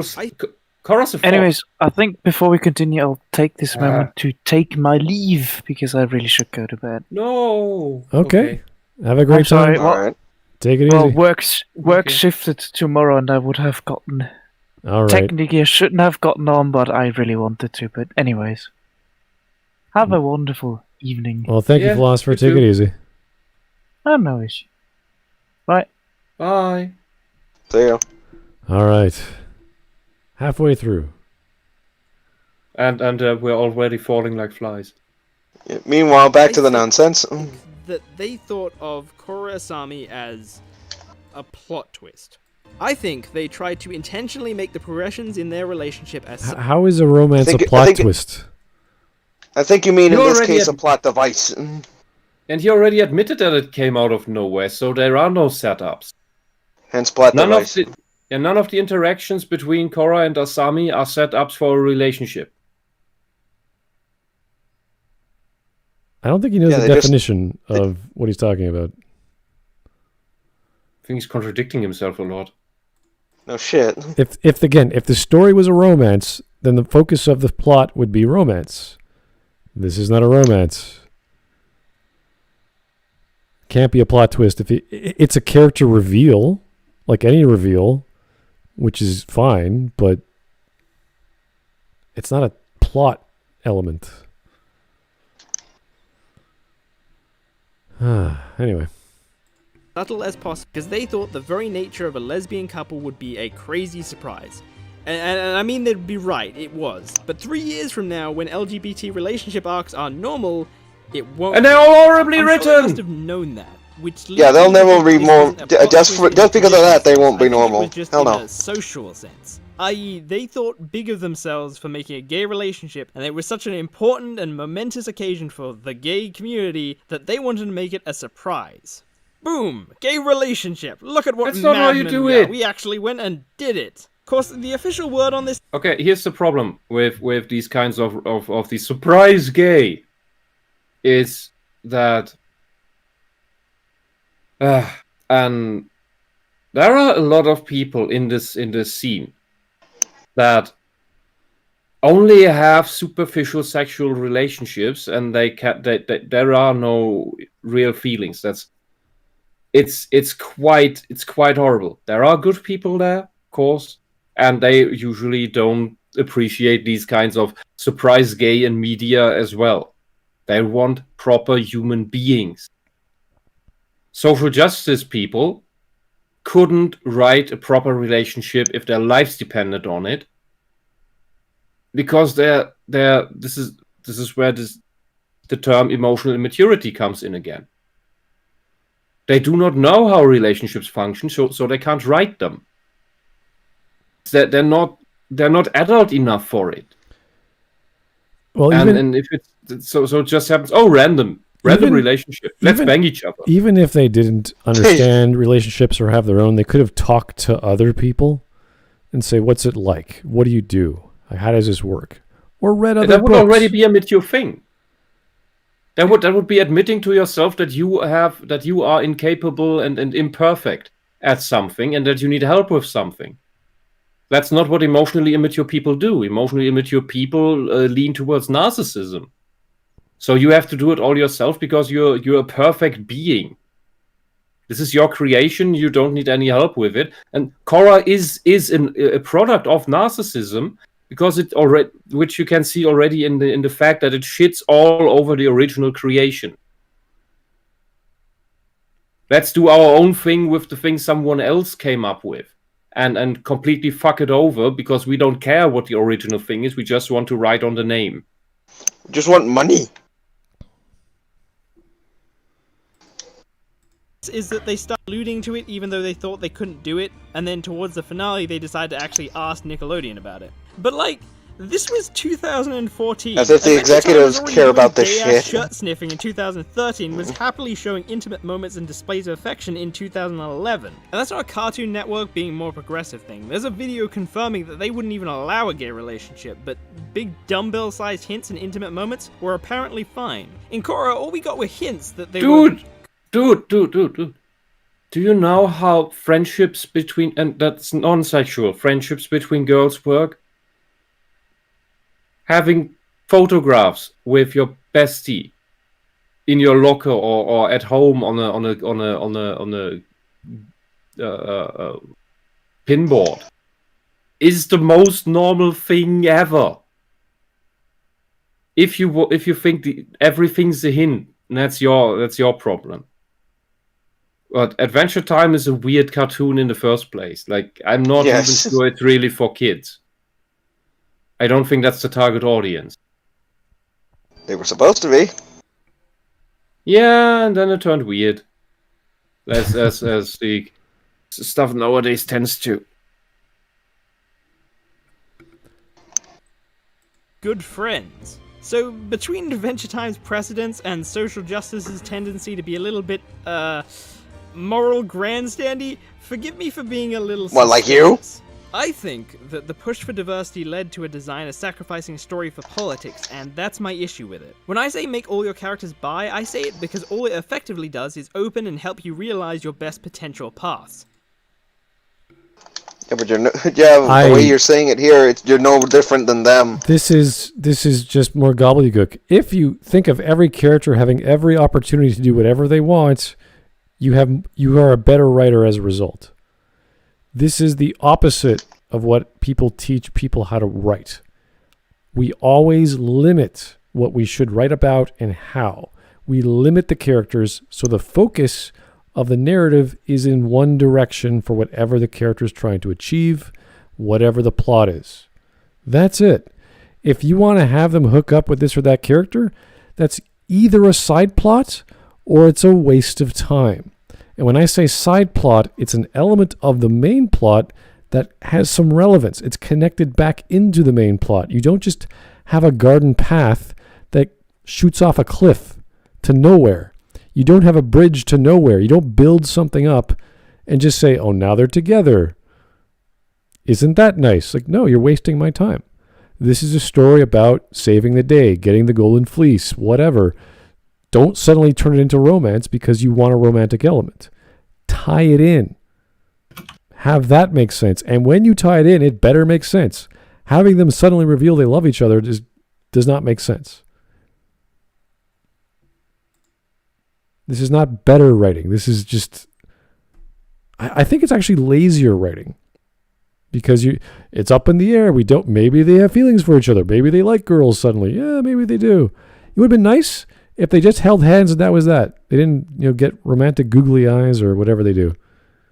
I have a feeling that part of his annoyance with it comes from that the story maybe isn't congruent, isn't in alignment with whatever fan fiction fantasy he has in his head of where it could or should have gone. But that's just a guess. I don't know. It's a bit sad that he's coming up with these ideas of how to be a better writer. And it's like, dude, just think for 4 seconds. Like, okay, make characters that are now bisexual and they all hook up or whatever. It's like, why did you do that? Are you telling me a romance? Great. That's a romance story. Is it a good romance story? I don't know. Do you know romance stories? Do you know how they work?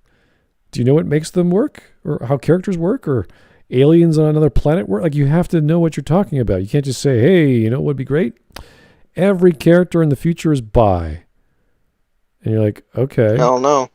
The human race is doomed. We're really going to mess things up. That'll be very strange. And if that's the point of your story, you have to sell it to us. We can't just go, this is not believable. You have to make it believable for us to go, yes, you're doing it the right way. I can accept the fact that humanity is all kinds of sexuality, like they did with Brave New World. I don't know if you guys remember Brave New World, if you read it. Aldous Huxley. There's 2 books I always recommend, 1984 and Brave New World. The first chapter of Brave New World is explaining how society is operating, how there's all these alphas and betas and deltas and gammas and yada, yada, yada, the soma drug, how babies are born, and the sexual games, the perverted sexual games you play with children, that children play with each other. And that's why everyone's sexually promiscuous, because they're taught from an early age to be that way. So it's gross, but that's the point. It's supposed to freak you out. This supposed utopia has so many problems. So science fiction authors have been doing this for decades, that you don't just put in fantastical elements without explaining them. And it's the same with character sexuality. You can't just pop out of nowhere, out of the closet. By the way, I like men. It's like, what? Why? How? When? So it's silly to do this childish stuff. And he's just, I don't know if he is seeing it from the eyes of a child or he's seeing it from a guy who doesn't know how to write and saying, hey, maybe you have more freedom if you did that. It's like, no, that's not a good thing. It's a back-end writing trick that the audience won't even realize is there. I say all your characters should be bi to improve the story, and only to improve the story. Any other motive will lead to problems. When I say I like the Bumblebee ship over... That is retarded. I'm sorry. That you already like that is a problem. That is... Okay. If I say to you, every character in your story needs to be gay because that will improve your storytelling as a whole, and you go, what? That's fun. That's normal. No, he's saying that the only reason to do it is for story improvement reasons. Exactly. Bullshit. Exactly, which is the equivalent of me saying they should be gay or whatever. Yeah. Oh, okay. Yeah. Even if I said all the characters in your story should be heterosexual, that's dumb.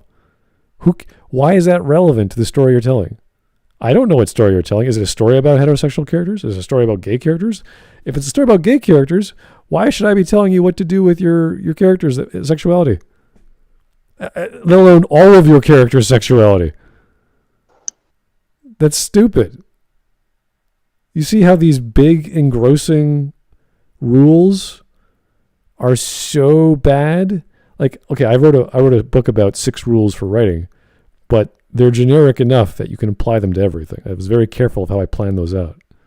And even he also had 6 rules for writing in the beginning. Well, those were rules for how typical romances in movies or whatever he's watching or listening to happen. He didn't like those because the sex scene was step 5 and the kissing was step 6 or something like that. I don't know. So he's got something weird in his brain. I can't quite. I'm sure if I sat him down for like 2 minutes, he'd be like, "Oh yeah, that's probably dumb." Yeah, no kidding. Because he seems reasonable. He's not like one of those crazy guys we've covered before. He seems to be like taking it tongue in cheek, going, "This is what I like. This is what should work if I think it through." He just hasn't thought it through. Yeah. That's. I agree on that. Yeah, I think we could have a conversation with this guy. Anyway. Black Sun. It's not because I fucking gay representation. I don't give a shit. I think it's better because their friendship had moments of intimacy, soul-bearing, and commonalities, and a relationship feels so much more natural with that as a bounce board. But if you let diversity go to your head...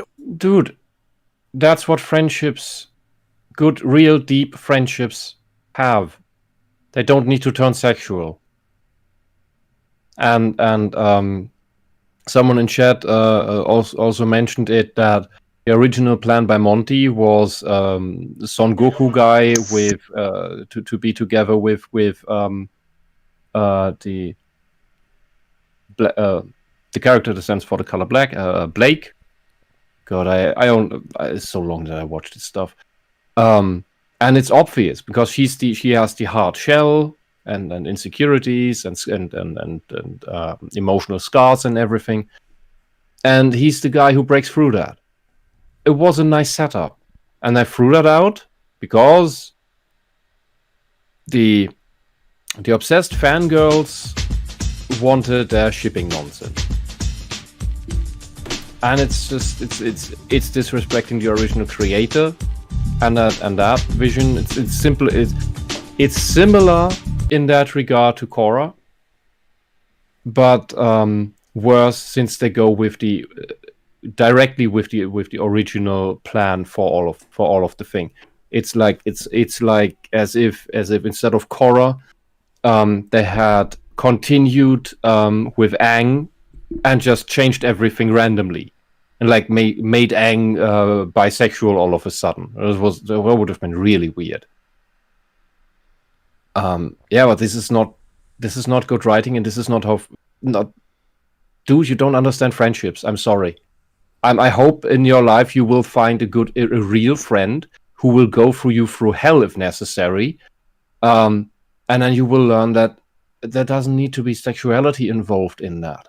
And this is the same reason why these emotionally immature people project a homosexuality on Frodo and Sam in Lord of the Rings. That's not what that is.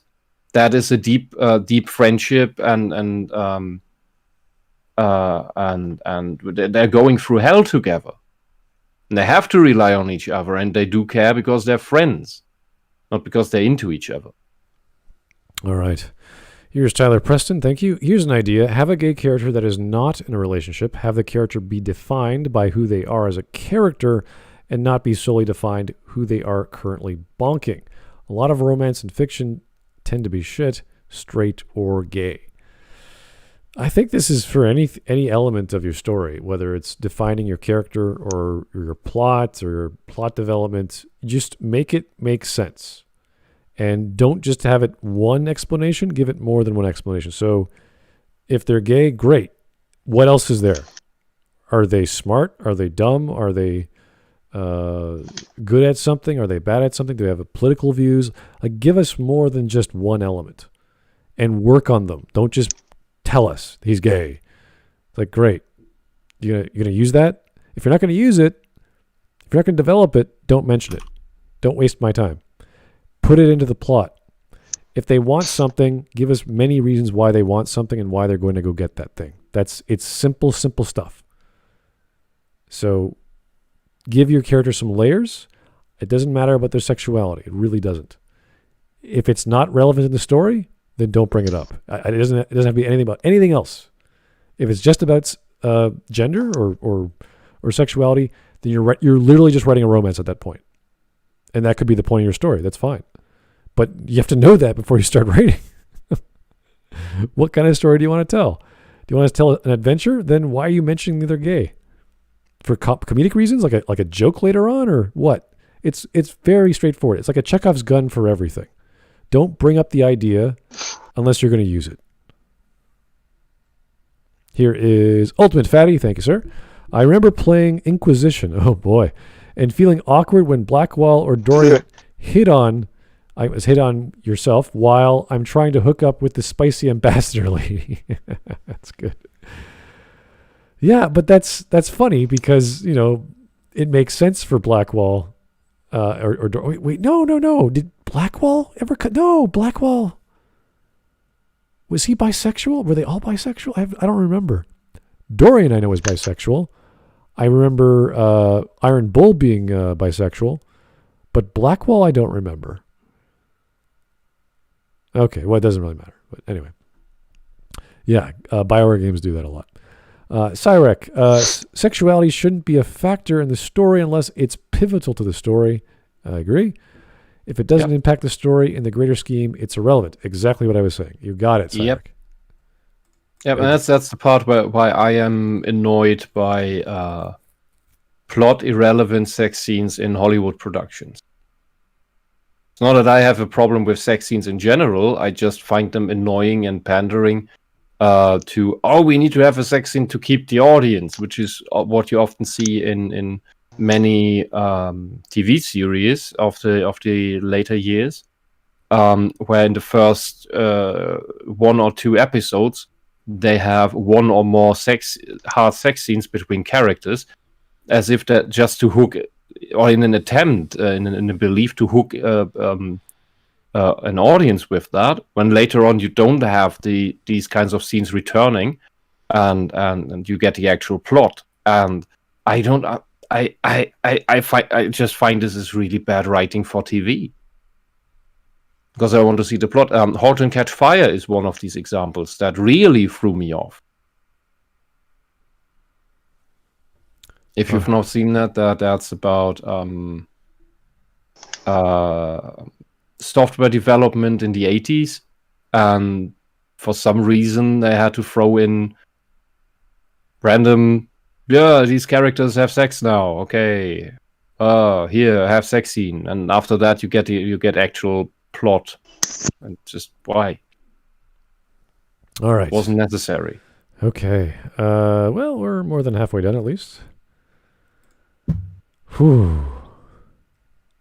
Or do shit like token gay characters. You could cut yourself off from a truly great relationship without even considering it. Lord Freezer, I really need to use the space Skype. Zarbon, what could possibly be so important that you need to interrupt me during my call? Well, I need to call my girlfriend. Well, I'll call you back. Diversity isn't inherently bad. Sometimes it's harmless, and hell, sometimes it can even lead to good things. I actually really like the variations in body types. There's a flair of relative originality to IPs with characters who don't look the same. But you run into potential problems doing this. Wait, let's go back here. He's overloading me right now. I'm sorry. It's late. I didn't get much sleep. Variations in body types. There's a flair of relative originality to IPs with. Shout out to one of the most distinctive designs in recent League. Really? This girl? Yeah, because she had a strong body. So, they're doing and later on I think got accused of cultural appropriation and the usual la-di-da. And then there were, and then I think there were SJWs who alleged that there were made fat jokes and heavy jokes when she's not fat, she's just super strong. Forgot her name. She was quite fun to play. Yeah, Owali, I think. I don't know. She's like, she has this Cthulhu god for her powers, and she's pretty badass. And yeah, Ilawe. But if you designed this for diversity's sake, then it has a bad setup. But at least I had good game designers at the time. That would make it work. I don't think they did it for that reason. No, I think because, anyone who criticizes the League of Legends, they call them toons because they're character cartoons, whatever. Who cares? They're always a pretty girl or a pretty looking guy or an evil creature. It's always like, yeah, great. Who cares? The thing about the character design because it's designed for on the field easy recognition. This is what Riot Games still understood, what Blizzard understood in Warcraft 3 and TFT, but threw out the window for StarCraft 2. And that is that you instantly, without a second glance, almost from the corner of your eye, need to be able to identify the unit on screen for what it is. And that is why all the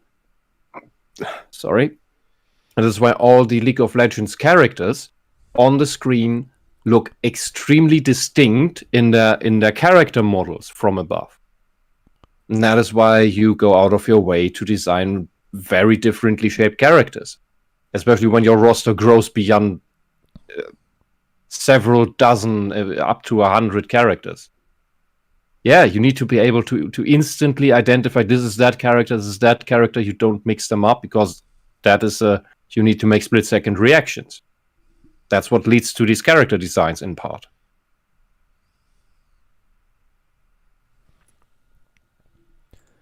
Okay, well, he likes this design. That's fine. It's not a big deal. Maybe he just likes big women.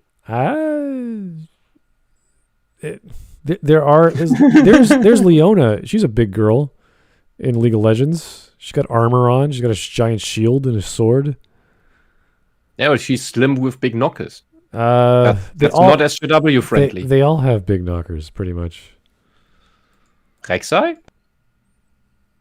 Rek'Sai? She's a girl. Rek'Sai is a girl? Okay, I have no idea. She's a queen. Okay. Oh no, Jinx. That's true. She does not have big knockers. You're right.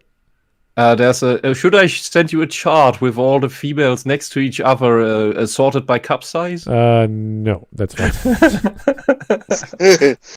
I'm good. Somewhere in there is Ezreal.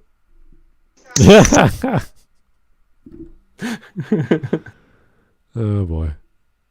Did I make Catgirl Ezreal by now? But you run into potential problems doing this. Fat characters, for instance, are a trip mine of poor aesthetic design. Some characters actually pull it off, though. Why? Is May fat? May is not fat. Why are fat characters poor aesthetic design? Because they're fat? You know, I could be attracted to a fat character for other reasons of aesthetics. I'm not trying to date the person or the character. I'm trying to look at them and go, oh yeah, it's a cool looking character. Is he shitting on my boy Gragas? That's what it sounds like. That guy's awesome. What are you talking about? He's awesome. Great design. Yeah, and May is not fat. She wears this huge fake coat. She's a MILF. All right. It's just white hips doesn't mean fat instantly. You know, fat is the wobbly stuff. It's not bones. I don't just thick. I don't know. Is thickness just well proportioned fat? What? Probably a better example is Deku's mum from Hero Academia. It looks kind of cute. This guy confuses so me. It's possible. You just have to take it into the design and take it. What Deku's mom is post-menopause. There are flashbacks where she's young. Are we trying to find the attractiveness of 40-year-old women? I don't know what's his point. Deku's Yeah, mom this is guy's a fucking post-menopause. When women go post their reproductive prime, then and then the hormones change. Then some balloon out, some don't. That's a normal thing. It's of course not very good for self-esteem for some women, but it's just a thing. Just And yes, and nature. yes, thick with the double C is not fat.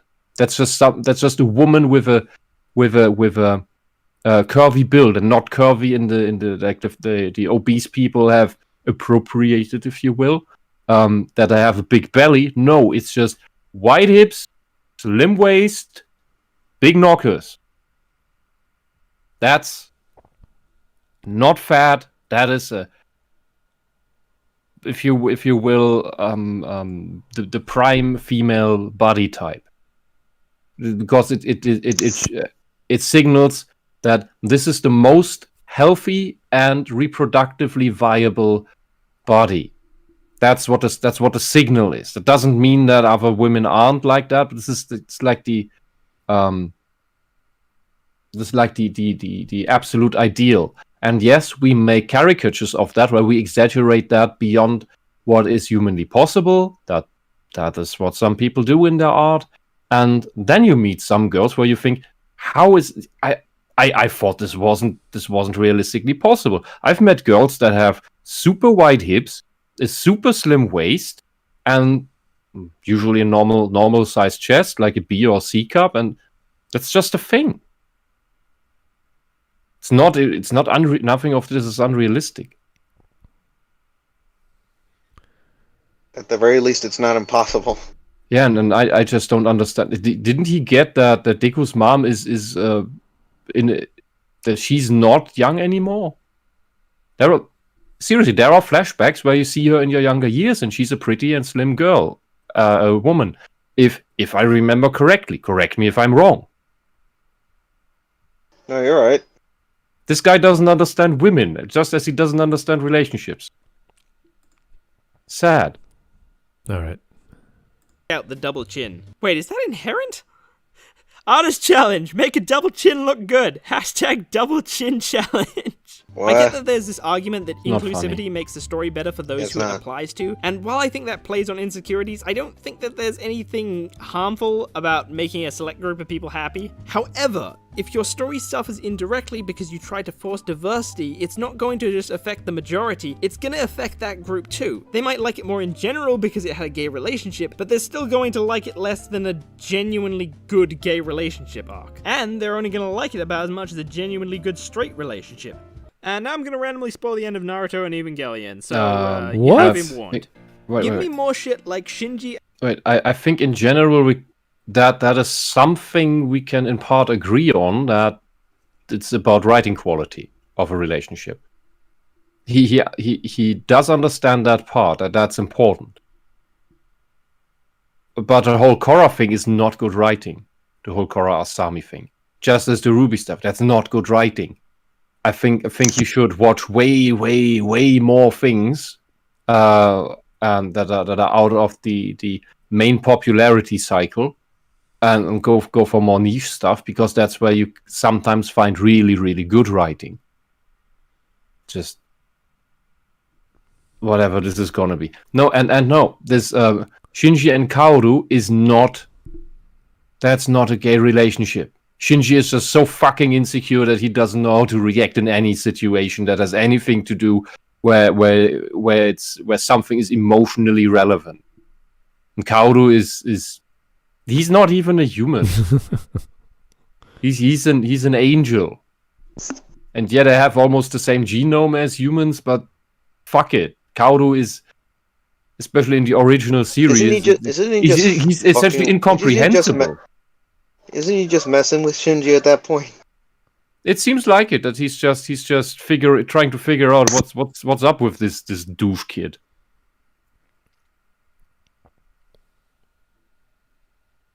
Always found that weird. Evangelion's a weird show. It's fine. No shit. And Kaoru, and like Naruto. Every time I saw Shinji blush at Kaoru, it felt fucking right. No shit he'd fall for Kaoru. He's the first. No, dude. Kaoru loves Shinji. That's it. There's nothing else there. He is indiscriminately showing affection for him, not in a sexual way, though. Yeah, and that can make even a heterosexual character blush because someone values me that high. Okay. And embarrassment can also make you blush. That doesn't necessarily mean that this is a return of affection. That just means that, okay, this is uncomfortable. I don't know what's going on right now. I don't understand this. This is weird. On top of that, he's in a hot tub. It is an embarrassing scenario, yes.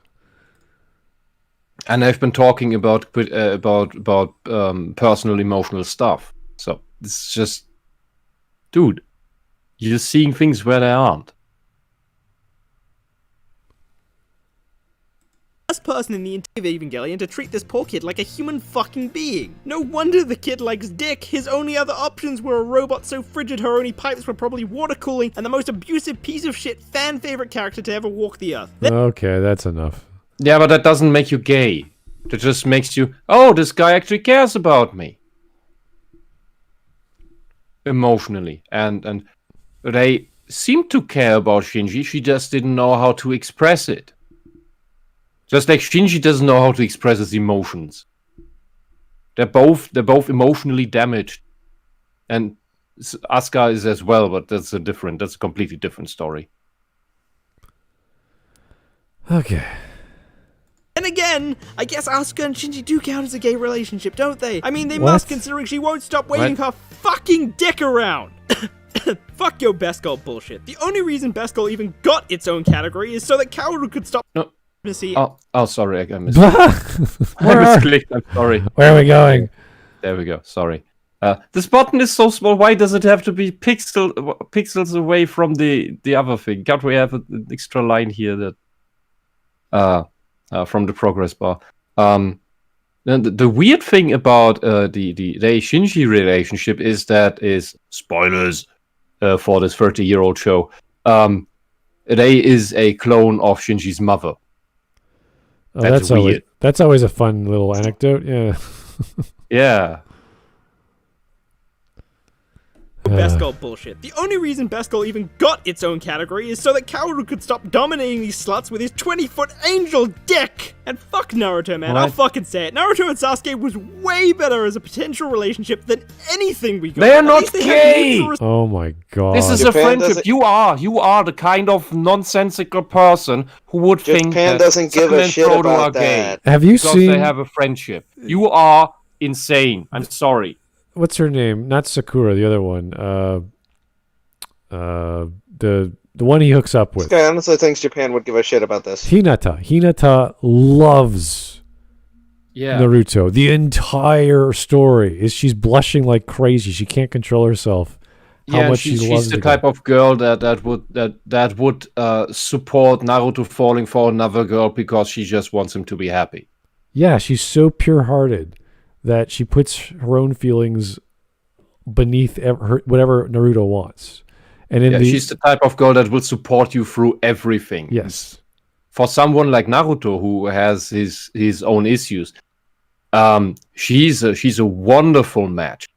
With Sakura, he would just be constantly fighting. yeah, pretty much. Isn't that part of the reason why they ended up together in the first place? Yeah, the relationship makes more sense. They fit better together as people, and there's Sakura fits better together with Sasuke in personality wise. Because Sasuke is able to calm Sakura's weird, aggressive, whatever she is. Well, she's obsessed with the Sasuke always, and there's actually two scenes. One with Sakura where she lies to Naruto saying she loves him more than Sasuke, therefore I don't want you to go off and do stuff, which is weird because everyone knows, even though she may have feelings for Naruto, she clearly likes Sasuke the most. And with Hinata, when it's in the later years or seasons, I can't remember when, she actually says, I need to protect the one I love. And that's where she nearly dies, and that's when Naruto loses his cool. He transforms into whatever. So there's throughout this huge series, these characters have been consistent with what they believe in, especially the women, of who they like. Yeah, and this is Naruto is a good example of a story where the initial setup of characters that looks like, oh, this is the boy and girl who will end up at the end, is not what is going to happen at the end. The teenage relationship constellations is not what it ends up later on when they have matured somewhat. And the other thing is that while Naruto is a bit obsessed with Sakura, you could say, they're not really focusing all their thoughts on the relationship stuff. They have more important things to do. Yeah. Like this is. I include Sasuke in that. That's These why are I'm all. speaking in plural. These are technically just side characters with their own desire to be with someone, and we see in the next iteration of the comic that they hook up, and that's fine. That's great, but it's not a focus of the story. It's just an element of these person's lives because they're telling such a long story of this village and what's happening to it and all the magical elements and fantasy elements in it. So it's kind of, those are the focuses of the plot. These side characters like Hinata constantly getting embarrassed and unsure and falling down, and like that's funny. Yeah. And it develops into its logical progression if she is the same character, and she ends up somehow, I don't even know how they hook up together. I just know they're married and have kids. So because there's some good there's some good comments in the chat from Hey Momonia1. That is romance in Naruto is some of the worst I've seen. It shouldn't be taken as an example. even Kishimoto, the author, I suppose, admitted that he didn't know how to write romance, so he avoided it as much as possible. That's and I fine. think that served the whole thing. And Coolman wrote that Kishimoto said Sakura would be a horrible person if she gave up her crush on Sasuke. It's bad. And yeah, because she's a horrible personality. What I'm trying to say is that the relationship between Hinata and Naruto makes way more sense than the rivalry of Naruto and Sasuke being sexual. Way more sense. Way more build up. I'm not saying there's an arc or plot with it. I'm just saying Hinata loves Naruto always, always, always, always, always. Yeah, and Naruto he never sees it. He never notices Exactly. He never That's sees all it her. is. He's If dumb. Yeah, the moment he realizes, oh, this girl has something for me, and damn, she's pretty. Yeah, she's gorgeous. Yeah, that's like, screw Sakura, she's more flat anyway. Sakura will knock the shit out of Naruto, and she does it every time, which is why you'd want to hang around her, I don't know. Plus, the strength she has is comparable to one of the masters. It's like a gorilla. She should crush somebody's skull. So if it wasn't for Naruto's healing powers, or I'm assuming it's a cartoon, so obviously he's not going to kill him. It's just funny to see that Roadrunner style of beatdowns. So it's like, okay, yeah, probably don't hang out with her anymore, buddy.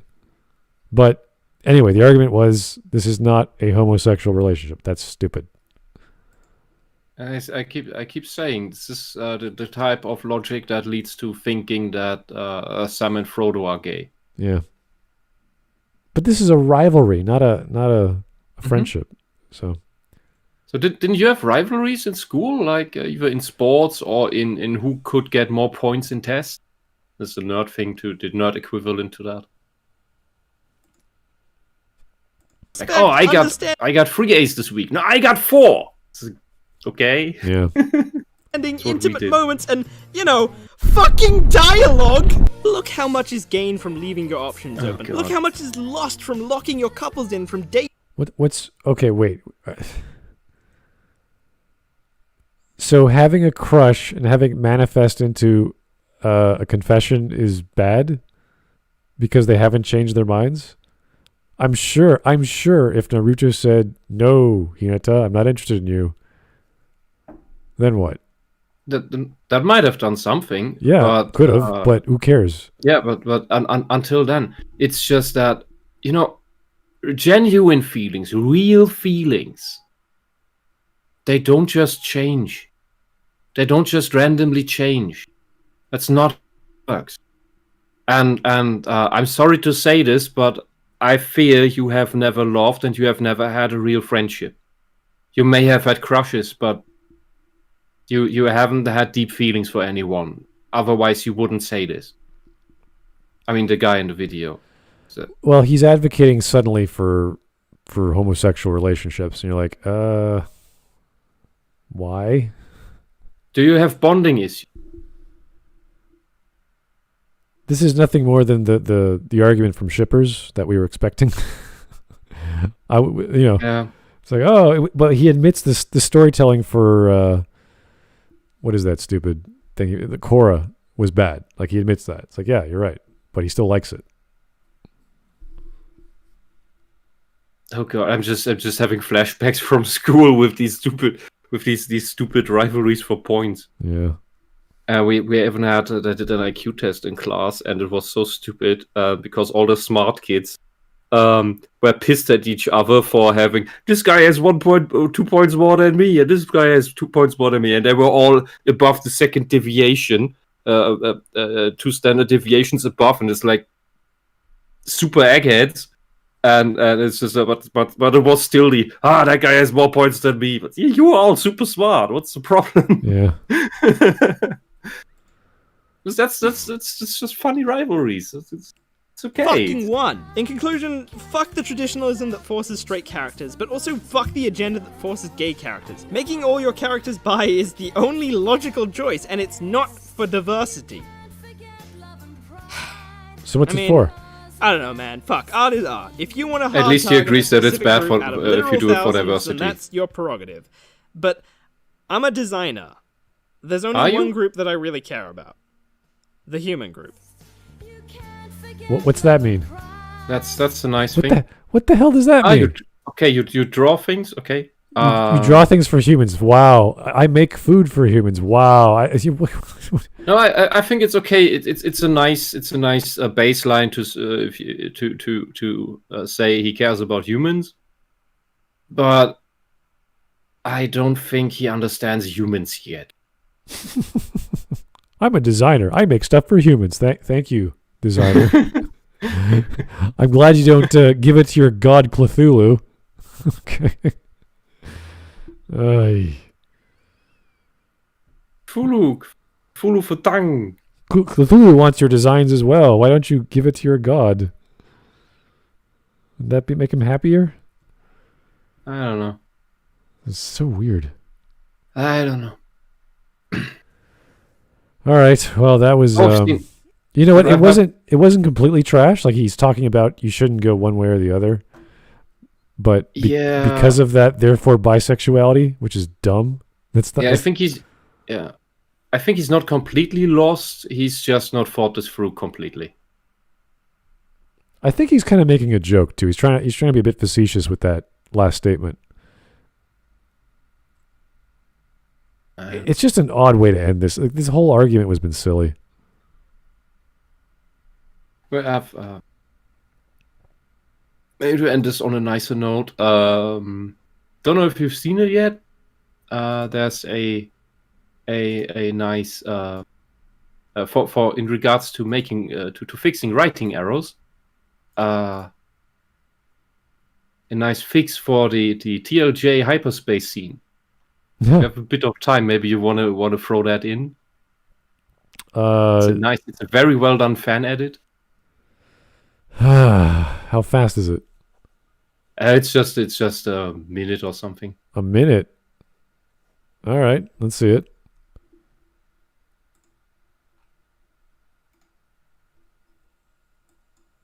Let's see what we got here. Execute. This is lore consistent.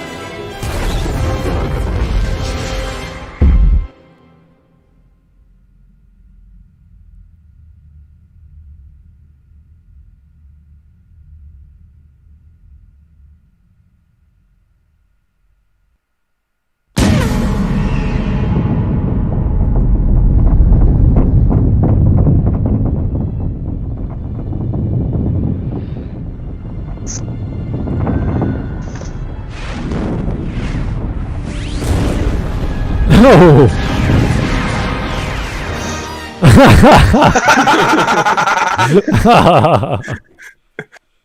Just pop the giant battleship against the shields. Beautiful. Yeah. Awesome. Love it. Oh, jeez. And it makes the dead stare look much better with Leia and the others. Like, what did you think would happen? Hold on, you idiot. You should have rammed into it with normal speed.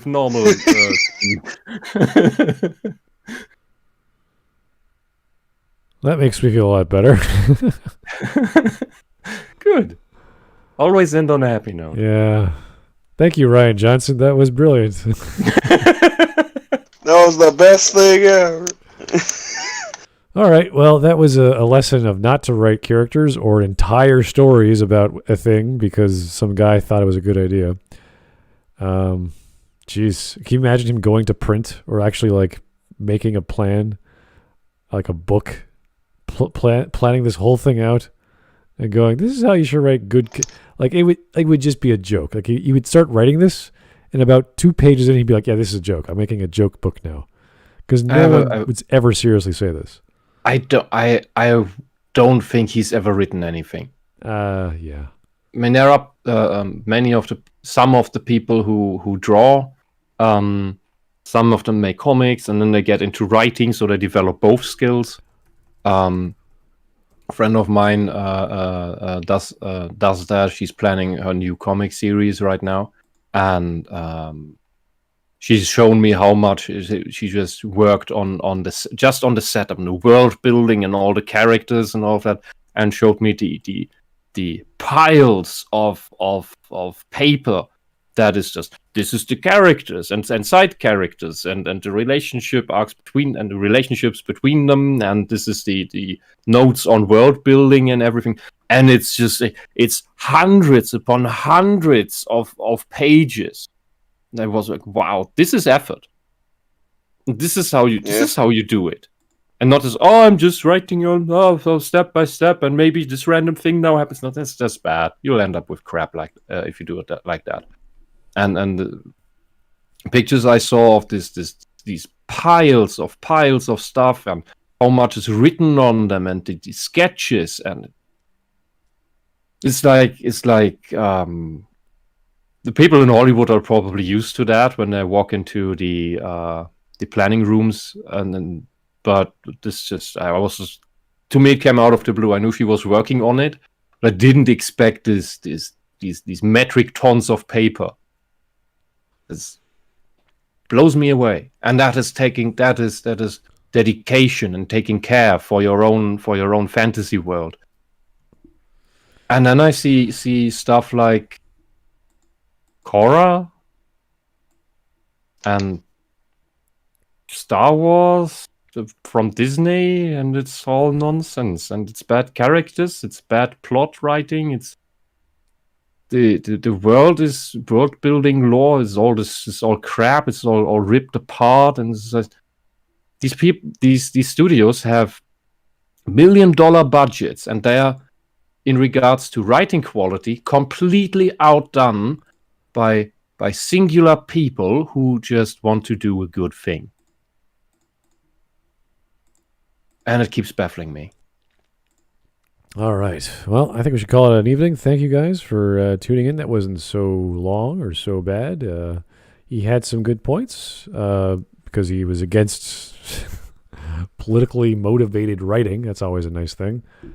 He just sort of tried to find the balance, which doesn't make too much sense in his conclusion, but he got there. We listened. So anyway, that's not how to write. Thanks again for listening to us ramble on and watching that wonderful video.